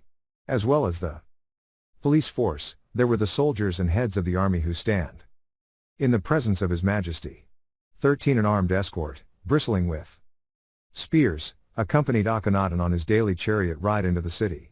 An entire block behind the king's house was devoted to barracks for paramilitary forces, and there were additional outposts throughout the city. A complex network of tracks crisscrossing the plain allowed systematic policing of the desert behind Akhetaten. Visible by night as well as day, these routes for military chariots facilitated round-the-clock security. The barren wastes of the eastern desert provided a ready hiding place for outlaws, and the police were all too aware of dissidents who would join those of the desert hills. 14. Roving police patrols monitored the royal residence from high on the plateau above, while the sheer cliffs behind the palace were virtually impossible to scale or descend easily. Like other despots throughout history, Akhenaten relied heavily on the loyalty of his security personnel, not least his chief of police. Mahu, in common with all the king's top officials, owed everything to royal patronage and was at constant pains to demonstrate his devotion. He had the walls of his tomb inscribed with no fewer than 4 copies of the hymn to the Aten, the official creed of Akhenaten's new religion. Mahu's public expressions of faithfulness in the presence of his monarch were models of sycophancy. However, in such an atmosphere of paranoia, even an arch-loyalist was not given unfettered control of royal security. The king also had his own elite bodyguard that included foreign soldiers, perhaps less likely to harbor a grudge against the pharaoh. Senior members of the administration, too, may have been drawn from foreign families. The vizier Aper the king's chief physician Pentu, and the royal chamberlain Tutu may all have been of non-Egyptian descent. Despite being gods on earth and the sole path to salvation, the royal family nonetheless had to look far afield for unquestioned loyalty. The final public appearance of Akhenaten, Nefertiti, and all 6 princesses was a magnificent durbar held in 1342, in the 12th year of the king's reign. Seated together under a sunshade, for a long, hot spectacle in the open air, comfort came before dogma, for the royal family, at least. They watched as lines of foreign dignitaries paraded before them with exotic gifts, symbolizing the king's sun-like dominion over all lands. As the official record of the event put it, not that every foreign ruler was impressed with this characteristic display of Egyptian one-upmanship. In a strongly worded letter to Akhenaten, King Ashurbanipal of Assyria complained, "Why should my messengers be made to stay constantly out in the sun and die in the sun?" 16 How ungrateful of the Assyrian ambassador to resent such unstinting exposure to the Aten's life-giving rays. The end of the line. Divine favor had its limits. The delegates had barely left Akhenaten before tragedy struck the royal family. Akhenaten's second daughter, Meketaten, died at the tender age of 7, followed not long afterward by the king's beloved mother, Tia. Both were interred, as Akhenaten had decreed, in the royal tomb carved into the hillside in a lonely desert valley on the eastern horizon, 8 miles beyond the city. Graphic scenes of mourning capture the mood of the grief-stricken relatives. A mother's tears for her dead child are the final image we have of Nefertiti at Akhenaten, for she disappears from the record immediately afterward. Perhaps the same calamity that had carried off her mother-in-law and daughter took her as well.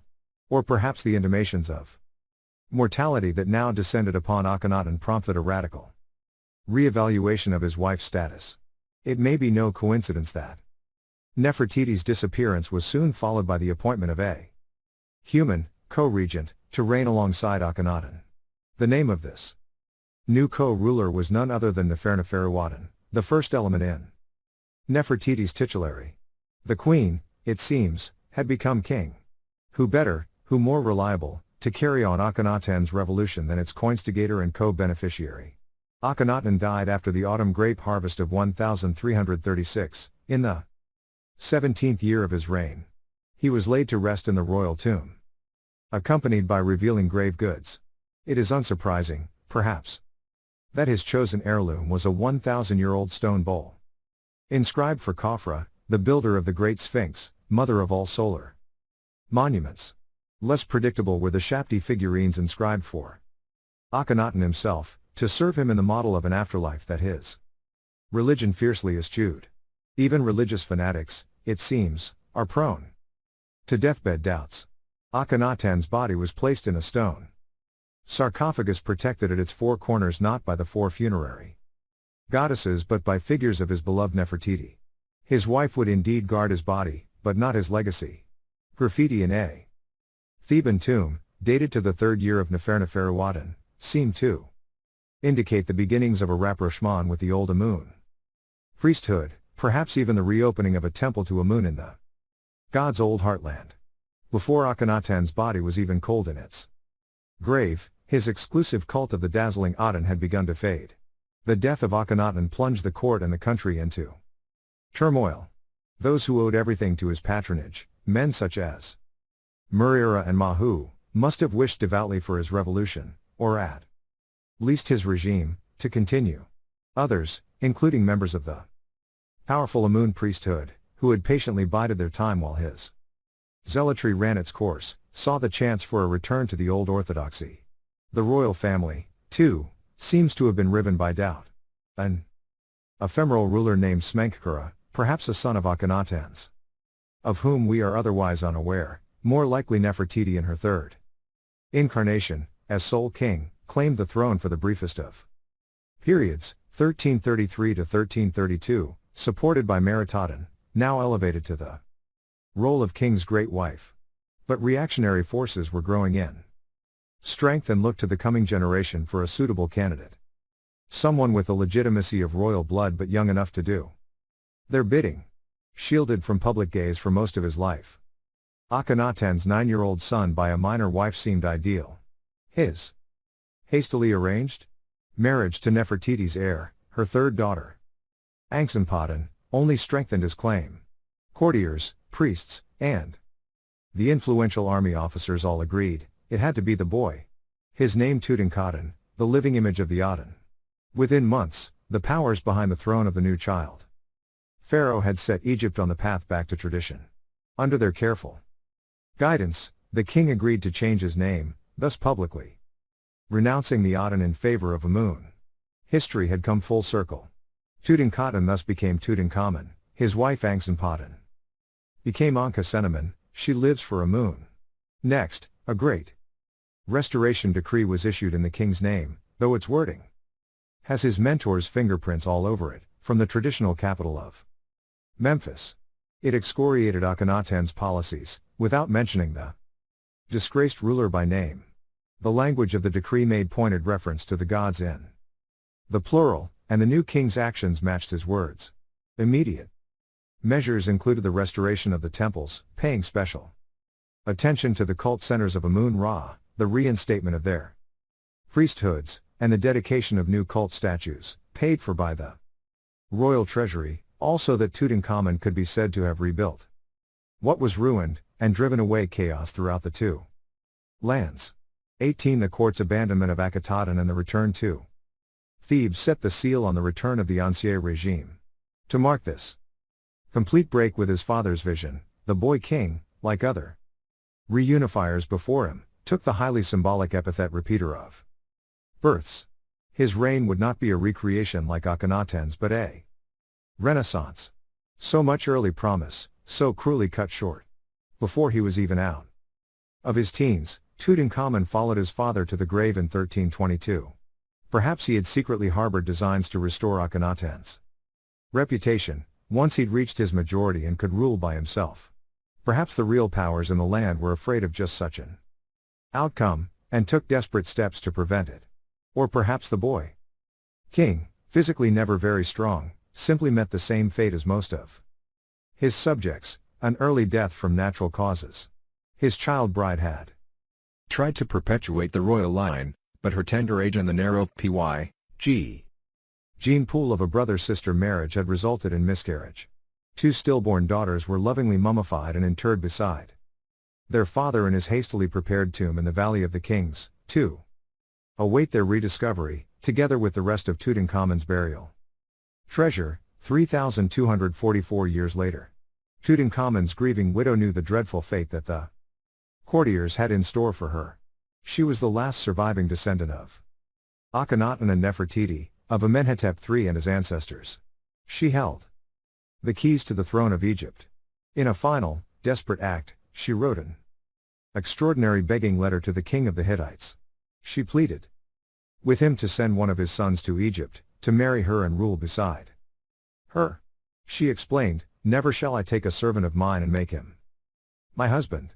19 The Hittite king was astonished, telling his courtiers, "Nothing like this has ever happened to me in my entire life." 20. Eventually, he relented and sent a prince southward, bound for Memphis. But Prince Zenanza never arrived, having died, or having been murdered, en route. Ankhesenemen's worst nightmare came too pass, and she had to endure a forced marriage to a superannuated courtier, a man old enough to be her grandfather, with his eyes on the throne. Her duty done, she too disappeared from the scene, fate unknown. So died the Thutmoside royal line, one of the most glorious dynasties ever to rule Egypt, progenitor of great conquerors and dazzling rulers. The glory days of Amenhotep III seemed but a distant memory. Defeated abroad and dejected at home, what Egypt needed to restore its confidence and luster, although its long-suffering populace might have disagreed, was decisive leadership. As it happened, there was one institution in the country and one man at its head who could provide just that. Part 4. Military might 1322–1069 BC immortalized by Percy Bysshe Shelley's poem Ozymandias, the fallen Colossus of Ramses II in his mortuary temple at western Thebes has come to symbolize the transience of power. Perhaps no other monument better evokes the rise and fall of a great civilization. At once awesome and pathetic, the fallen statue encapsulates the might and majesty of pharaonic Egypt, but also its impotence in the face of long-term historic forces. The broader Reimposed period, the 19th and 20th dynasties, likewise holds a mirror to Egyptian civilization, reflecting both its boldness and its inherent weaknesses. One institution dominates the story of Reimposed Egypt, the army. For a period of 2 centuries, the influence of the generals was felt, for good and ill, in every aspect of domestic and foreign policy.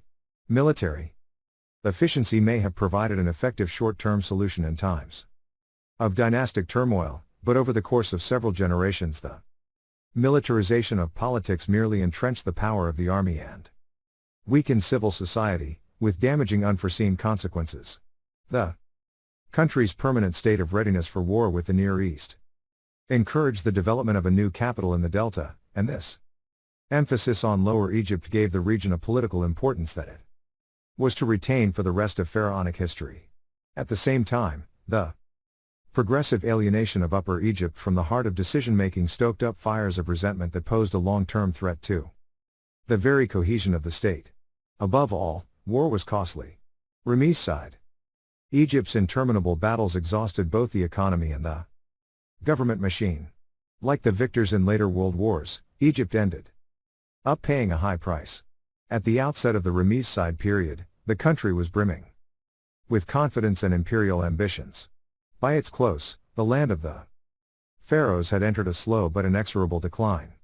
Part 4 charts this crucial turning point in the history of ancient Egypt. In the aftermath of Akhenaten's failed revolution, it took an army officer, Horemheb, to restore order and self-confidence to a shattered realm. His adoption of a fellow general as his heir maintained the influence of the army, and the early Reimposides did not disappoint, showing an inexhaustible determination to regain Egypt's empire. The confrontation between Egypt and its arch-rival, the Hittite kingdom, culminated in the famous Battle of Kadesh, an epic if indecisive encounter that eventually paved the way for the first comprehensive peace treaty in world history. Yet, Egypt's security was soon threatened by new invaders. Ramses III, often dubbed the last great pharaoh, sealed his reputation as victor against the Libyans and the Sea Peoples, but subsequently fell victim to a palace conspiracy. It was the harbinger of things to come. In the end, internal rather than external factors undermined the pharaonic state. A loss of royal prestige, spiraling food prices, strikes, uncontrolled immigration, widespread corruption, a breakdown in law and order. By the time the 11th Ramses came to the throne, Egypt was on its knees.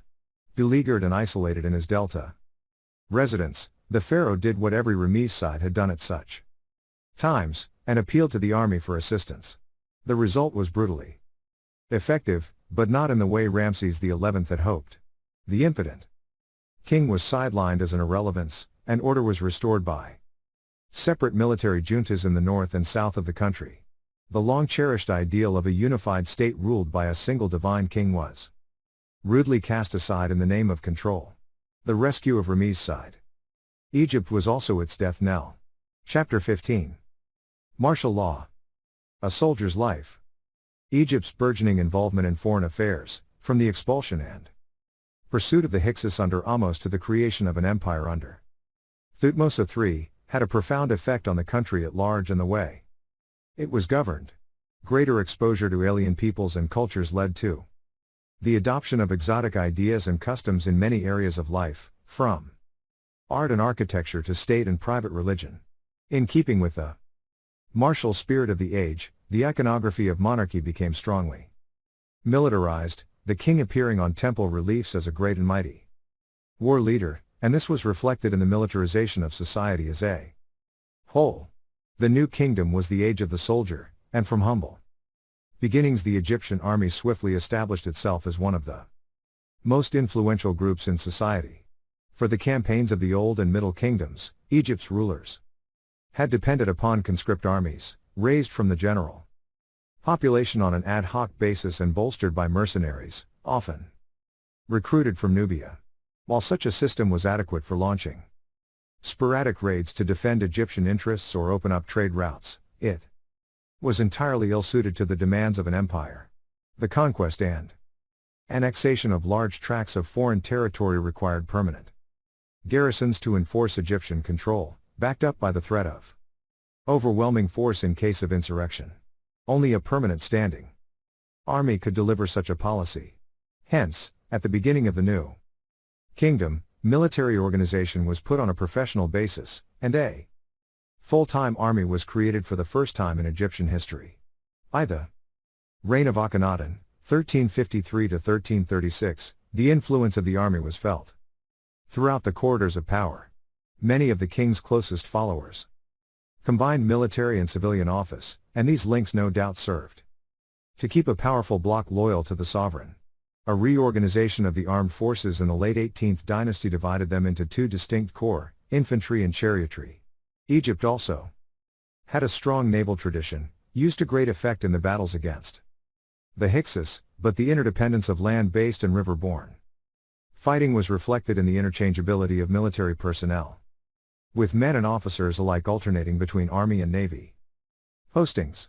A major naval base was located at the port of the capital city, Memphis. Another, at the site of the former Hyksos capital, Hut-Were, went under the suitably appropriate name of Perunfer, Bon Voyage. Military garrisons were probably stationed in provincial centers throughout the country for rapid deployment in emergency situations. While a large garrison of reservists just outside Memphis was no doubt a powerful deterrent against would-be insurgents within the Egyptian population. The principal tactical unit of the infantry was a platoon of 50 men. Under a platoon commander, the lowest rank of officer. Each platoon was subdivided into 5 squads of 10 men, each with its own designated squad leader. This arrangement fostered teamwork and a strong esprit de corps, essential to the success of any army. 4 or 5 platoons made up a company, which had its own quartermaster and adjutant and was commanded by a standard-bearer. For operational purposes, several companies could be combined to form a battalion, its precise strength depending on requirements. Major military campaigns saw the consolidation of battalions into regiments or divisions, each under the command of a general and named after one of Egypt's state gods. The chariotry likewise was organized into groups of 50, and was dominated by officers, like the cavalry in the armies of late 19th century imperial Europe. Life as an infantryman in the pharaoh's army might have provided opportunities for adventure and advancement, but it was not a bed of roses. Even for those who joined up voluntarily, as opposed to being conscripted, the training was harsh, and was characterized by indiscriminate beatings. Although there was a specialist cadre of military scribes, desk officers, responsible for keeping records and allocating provisions, rations in the field were meager in the extreme, and soldiers were expected to supplement their bread and water by foraging and stealing. Little wonder that at the Battle of Megiddo the Egyptian forces were more concerned with pillaging the enemy's possessions than with capturing the town. Many of the soldiers may not have had a square meal in weeks. Nor could an infantryman opt to leave such a life of privation, other than through death in service or promotion. A deserter knew that his relatives were liable for imprisonment until he rejoined his unit. If the treatment meted out to Egyptian recruits was bad, The lot of foreign prisoners of war forcibly conscripted into the army was even worse. They could expect to be branded and registered, and even circumcised to Egyptianize them. Only if they survived a lifetime of active service could they look forward to an honorable retirement, cultivating a plot of land allocated to them by the state. When an Egyptian army marched to war, at a pace of about 15 miles a day, the basic kit of a soldier comprised a pack, clothing, sandals, and a staff or cudgel for personal protection. More sophisticated weaponry was issued only when the army was ready to engage the enemy. This was still the era of set-piece battles. As the weapons were brought on, the shoes came off. Egyptian soldiers fought barefoot. Likewise, body armor was virtually non-existent, as it impeded movement on the battlefield. Apart from a shield and perhaps a quilted leather jerkin, the infantryman had to rely on his own wits and strength to protect himself. For firepower over long distances, bows and arrows were the weapon of choice. Simple bows came in different sizes, small ones for short-range attack and long bows for use by mass stationary units of archers. Composite bows, a technological innovation of the early New Kingdom, provided even greater penetrating power, and were favored by the officers. Different types of arrows were chosen according to the type of injury the archer wished to inflict: pointed or barbed arrowheads for deep flesh wounds, flat-tip versions for stunning the enemy. Other long-distance weapons included slings, spears, and javelins. For hand-to-hand combat, clubs and fighting rods were both cheap to produce and brutally effective, delivering crushing blows sufficient to fell even an armored opponent. Battle axes were good for hacking down enemy forces, scimitars for slashing and slicing. As a weapon of last resort, the short-bladed dagger was invaluable, but also served a more grisly purpose. After each engagement, an Egyptian army counted the enemy dead by severing a hand, or, for an uncircumcised enemy, the penis, from each slain opponent. In a scene from the late 18th dynasty, a group of victorious Egyptian soldiers is shown leaving the battlefield, 3 enemy hands skewered on each of their spears. If the infantry formed the backbone of the Egyptian army, the charioteers were the shock troops. The introduction of the horse and chariot from Western Asia at the beginning of the New Kingdom revolutionized warfare in the ancient world, and gave Egypt a highly effective force for use against massed infantry. Each chariot had a 2-man crew, comprising a warrior armed with a bow and arrow and a driver cum shield bearer. The chariot's lightweight construction and rear-mounted wheels gave maximum speed and maneuverability, perfect for softening up the enemy before a frontal assault, and for harrying defeated forces, to turn a retreat into a rout. The last word in modern weaponry, the chariot was also the ultimate status symbol for the Egyptian elite, even if, like so many other innovations, it had been brought to the Nile Valley by foreigners. Yet the Egyptians of the 18th dynasty turned this technological triumph against its own inventors, using chariot forces to conquer and overwhelm province after province throughout the Near East. Without the chariot, it is doubtful that Egypt would ever have succeeded in forging an empire. Chariots, like soft beds on campaign, were the preserve of the officer class. For an ordinary soldier to aspire to such luxuries, he first had to serve his time at the bottom of the hierarchy and work his way up through the ranks. The army certainly offered a passport to prestige and power for determined and ambitious men. Nobody illustrates this better than Horemheb. From a provincial background in Middle Egypt, his glittering military career took him not just to the top of the army but to the very pinnacle of the Egyptian state. Born in the reign of Amenhotep III, Horemheb's early career under Akhenaten is shrouded in mystery. He had no wish in later life to be associated with the royal revolutionary, but there are tantalizing clues that his aptitude and skill had already been recognized with promotion to high office. In the hills of Akhetaten, an unfinished tomb was inscribed for a king's scribe and general named Ptah-Neem-Heb. Since many ambitious individuals changed their names under Akhenaten's regime to eliminate references to the old gods, it is quite possible that Ptah-Neem-Heb, the Aten, is, in festival, and Horemheb, Horus, is, in festival, are one and the same man. Horemheb may have become Pate-Nimheb during Akhenaten's reign and then reverted to Horemheb after Akhenaten's death. Certainly, by the time Tutankhamun succeeded to the throne in 1332, Horemheb had come to prominence as commander-in-chief of the young king's army, a general of generals. Horemheb's magnificent private tomb at Saqqara is decorated with lavish scenes showing his activities as great overseer of the army. Vignettes of life in a military encampment show messenger boys running at the double as they carry instructions from tent to tent. Elsewhere, Horemheb receives the supplications of emissaries from hungry foreign lands as they plead for clemency and prostrate themselves 7 times on the belly and 7 times on the back. More unsettling still are the scenes of prisoners of war from Horemheb's campaigns in the Near East and Nubia, row upon row of captives lined up before the commander-in-chief to await their fate. With wooden manacles on their wrists and ropes around their necks, Asiatic prisoners are paraded, pushed, and cajoled by Egyptian soldiers. As a standard part of military policy, entire families of men, women, and children were transported to Egypt as hostages, to ensure the good conduct of their countrymen back home. Even more humiliating treatment was reserved for the Nubian citizens of Vile Kush, ancient Egypt's favorite whipping boy. The Kushite chief was forced to prostrate himself before Horemheb while armed Egyptian soldiers harassed and assaulted his men, beating them with sticks and punching them on the jaw in acts of deliberate humiliation. All the while, with customary military efficiency, army scribes recorded every detail. This ruthlessness found favor beyond the ranks of the army. In pharaonic Egypt, such qualities also provided the perfect springboard for a career in the civil service. Like many senior officers, Horemheb was able to combine both military and civilian roles.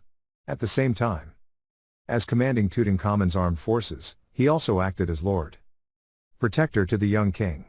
As king's deputy in the entire land, who repeats the king's words to his entourage, Horemheb exercised huge influence over the direction of government policy, and from his office at Memphis he must have been one of the chief architects of the return to orthodoxy.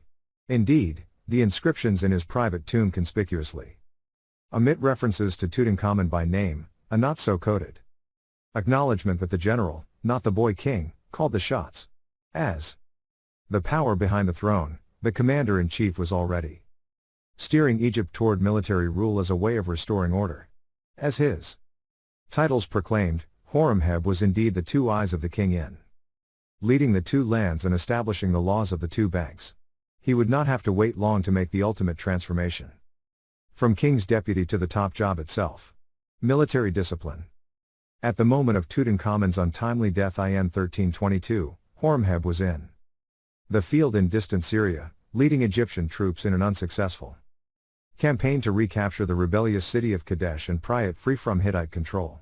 The nature of his involvement in the murky events that ensued, Ankhesenemon's plea to the Hittite king to send her a husband, the murder of Prince Senanza en route to Egypt, and the accession of the old retainer as pharaoh, remained shrouded in obscurity.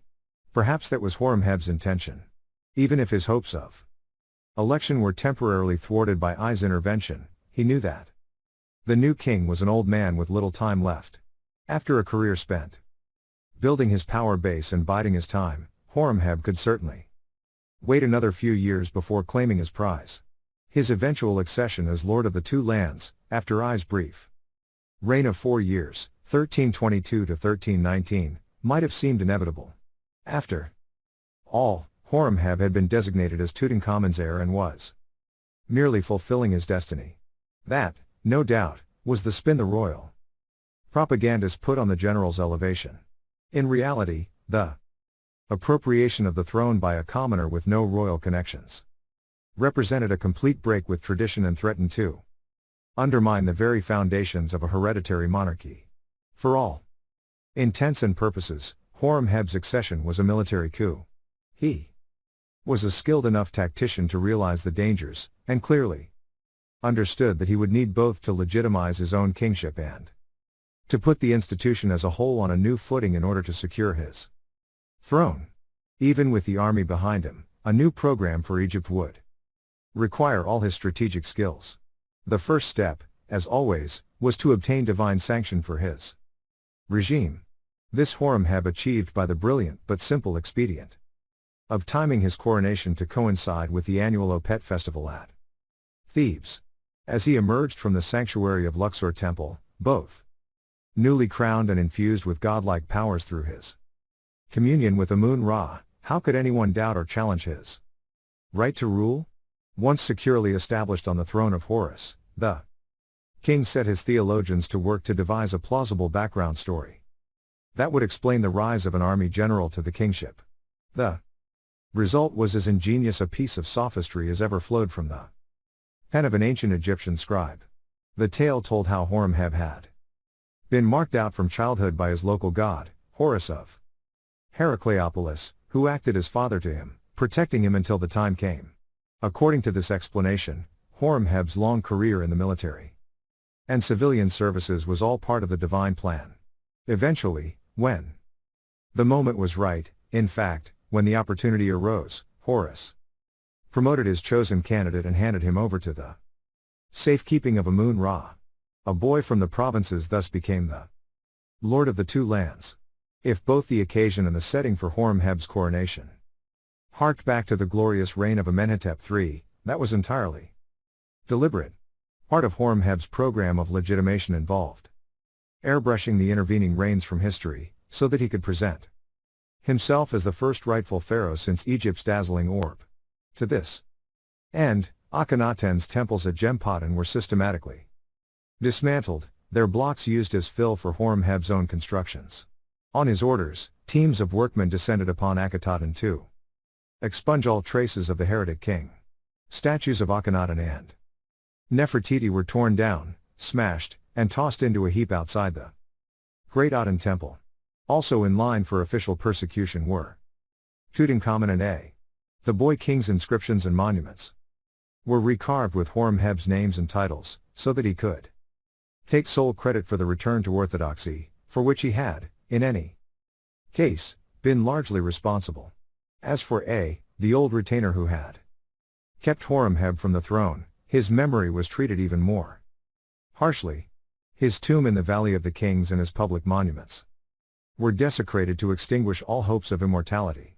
At the end of a lifelong rivalry, Horemheb had the last laugh, restoring the temples, reinstating their offerings, and restaffing them with lay priests and lector priests from the pick of the infantry too were all essential tasks for setting the country back on a traditional path. But Horemheb's counter-revolutionary agenda went far beyond the religious domain. Like other kings since the dawn of history, he had announced his program in the Horus name he adopted at his accession, Mighty Bull, whose counsels are penetrating. The emphasis on law as well as order was intentional. Building on his experience of establishing the laws of the two banks under Tutankhamun, Horemheb now promulgated a series of major legislative reforms, published in the form of an edict. One of the most extensive surviving examples of pharaonic lawmaking, it was designed both to counteract abuses of power by agents of the state and to reinforce the security of Horemheb's own regime. While the preamble is couched in the usual lofty phraseology, His Majesty determined to drive out chaos and destroy falsehood. 3. The detailed measures that follow are wholly pragmatic. They paint a picture of a ruler steeped in military discipline and determined to run Egypt along similar lines. 4 of the 10 clauses set down new penalties for misuse of authority by agents of the palace. Anyone found guilty of requisitioning boats or workers designated for state projects could expect to receive the harshest of punishments: exile to the desolate border fortress of Charu, and facial mutilation. Government employees caught with their noses in the trough could expect to lose them. Also subject to the full force of the law were corrupt palace employees, fraudulently assessing taxes, collecting too much fodder, thus impoverishing the population at large, or extracting punitive amounts of provisions from local mayors during royal progresses would no longer be tolerated. Nor were members of the armed forces exempt from the same rules. Any soldier found guilty of stealing a hide, even to supplement his basic kit, would be punished severely with 100 blows and 5 open wounds, in addition to the confiscation of the stolen items. Having dealt with official corruption, Horemheb next turned his legislative attention to the law courts. Purging the judiciary has always been a favorite tactic of despots, especially those with a military background, and Horemheb was no exception. He appointed a raft of new judges, men who would be attentive to the words of the court and the laws of the judgment hall. For he further decreed that local officials found guilty of perverting the course of justice would be sentenced to death, adding, "My Majesty has done this to advance the laws of Egypt." 5 And, of course, the king's word was the law. The final group of measures in Horemheb's edict are perhaps the most telling, dealing as they do with his own personal security. One clause laid down new restrictions on the activities and movements of employees of the royal harem, always a locus for dissent and possible sedition. The 10th and final clause was even more blatant, decreeing enhanced rewards for members of the king's bodyguard. Royal bodyguards would henceforth receive additional rewards from the king's personal property even while they continued to draw regular rations from the state treasury. The quid pro quo was a new protocol for the innermost chambers of the palace, to ensure that everyone knew and kept his place. Horemheb was not going to take any chances with his own safety. As one who had lived by the sword, he had no intention of dying by it. As the edict made crystal clear, he was a brave and vigilant ruler. 7. Passing the baton. By such measures, Horemheb succeeded in establishing the authority and legitimacy of his reign, and bringing military discipline to bear on a country weakened by 3 decades of political upheaval and uncertainty. There was only one fly in the ointment, his lack of an heir. Without children of his own, Horemheb could not risk a disputed succession undoing his hard-won reforms. His solution mirrored his own rise to power. Looking among his closest followers, he identified an ideal successor from the ranks of the army. Paramesu was an army man through and through. The son of a battalion commander, he had started his career as a simple soldier, and had then won an officer's commission and subsequent promotions to fortress commander, aide-de-camp to the king, and finally general. He was a man in the same mold as Horemheb, someone who shared the same background and the same fundamental outlook. Even better, he already had a son, and a grandson was on the way, the perfect ingredients for a new military dynasty.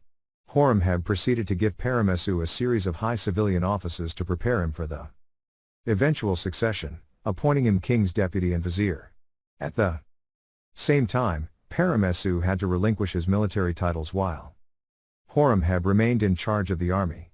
It would have been unwise to hand over such a powerful institution to a subordinate, however trusted, yet by conferring the titles king's son and hereditary prince on Paramesu, the pharaoh was clearly signaling his resolve to hand over the kingship itself, in due course. As Horemheb's reign neared its close, his chosen heir changed his name to Ramesu, beloved of Amun, and began to write his name in a royal cartouche. The stage was set for the rise of the Reimposides. While Horemheb may have promoted the new dynasty, its first member had no doubts that he, not his patron, was the real founder. 2. Signal this new beginning, Ramesu, better known as Ramses I, 1292–1290, deliberately chose his throne name to echo that of Ahmose, founder of the 18th dynasty. Where Ahmose had been Nebpatira, Ra is Lord of Strength, Ramses styled himself Menpatira, Ra is enduring in strength. Yet Ramses was not to endure in strength for very long. Already an old man at his accession, he entrusted much of the day-to-day running of the country to his son Seti. It was a wise decision. Within 18 months of coming to the throne, Ramses was dead. The new king, Seti I, 1290–1279, was a vigorous and energetic man, tall and athletic with a distinguished countenance, high cheekbones and the characteristic aquiline nose of the Reimposed males. Horemheb's law code had successfully bolstered royal authority and rooted out corruption, so Seti could now set about restoring Egypt's fortunes, at home and abroad. Prosperity and security had always been demonstrated through state construction projects, and for the next decade the country echoed to the sound of masons' chisels and the shouts of builders, as Seti commissioned an astonishing series of new monuments at important sites throughout Egypt. Not since the days of Amenhotep III had government architects and artists been kept so busy. Seti's grandest project was a fabulous new temple at Abju, ancient cradle of kingship and cult center of Osiris. The temple was designed to a bold new plan and was equally radical in its dedication. At the back of a columned hall fronted by two great courts, there lay not one sanctuary but 7. Each of Egypt's chief deities had a place in this national pantheon: the Holy Family of Horus, Isis, and Osiris, the solar gods Amun Ra and Ra Horakti, Ptah, the god of Memphis and of craftsmen, and, finally, predictably, Seti himself. A further suite of side rooms provided space for the cults of the Memphite funerary gods Nefertum and Ptah Sakkar, so they wouldn't feel excluded. This bringing together of the greatest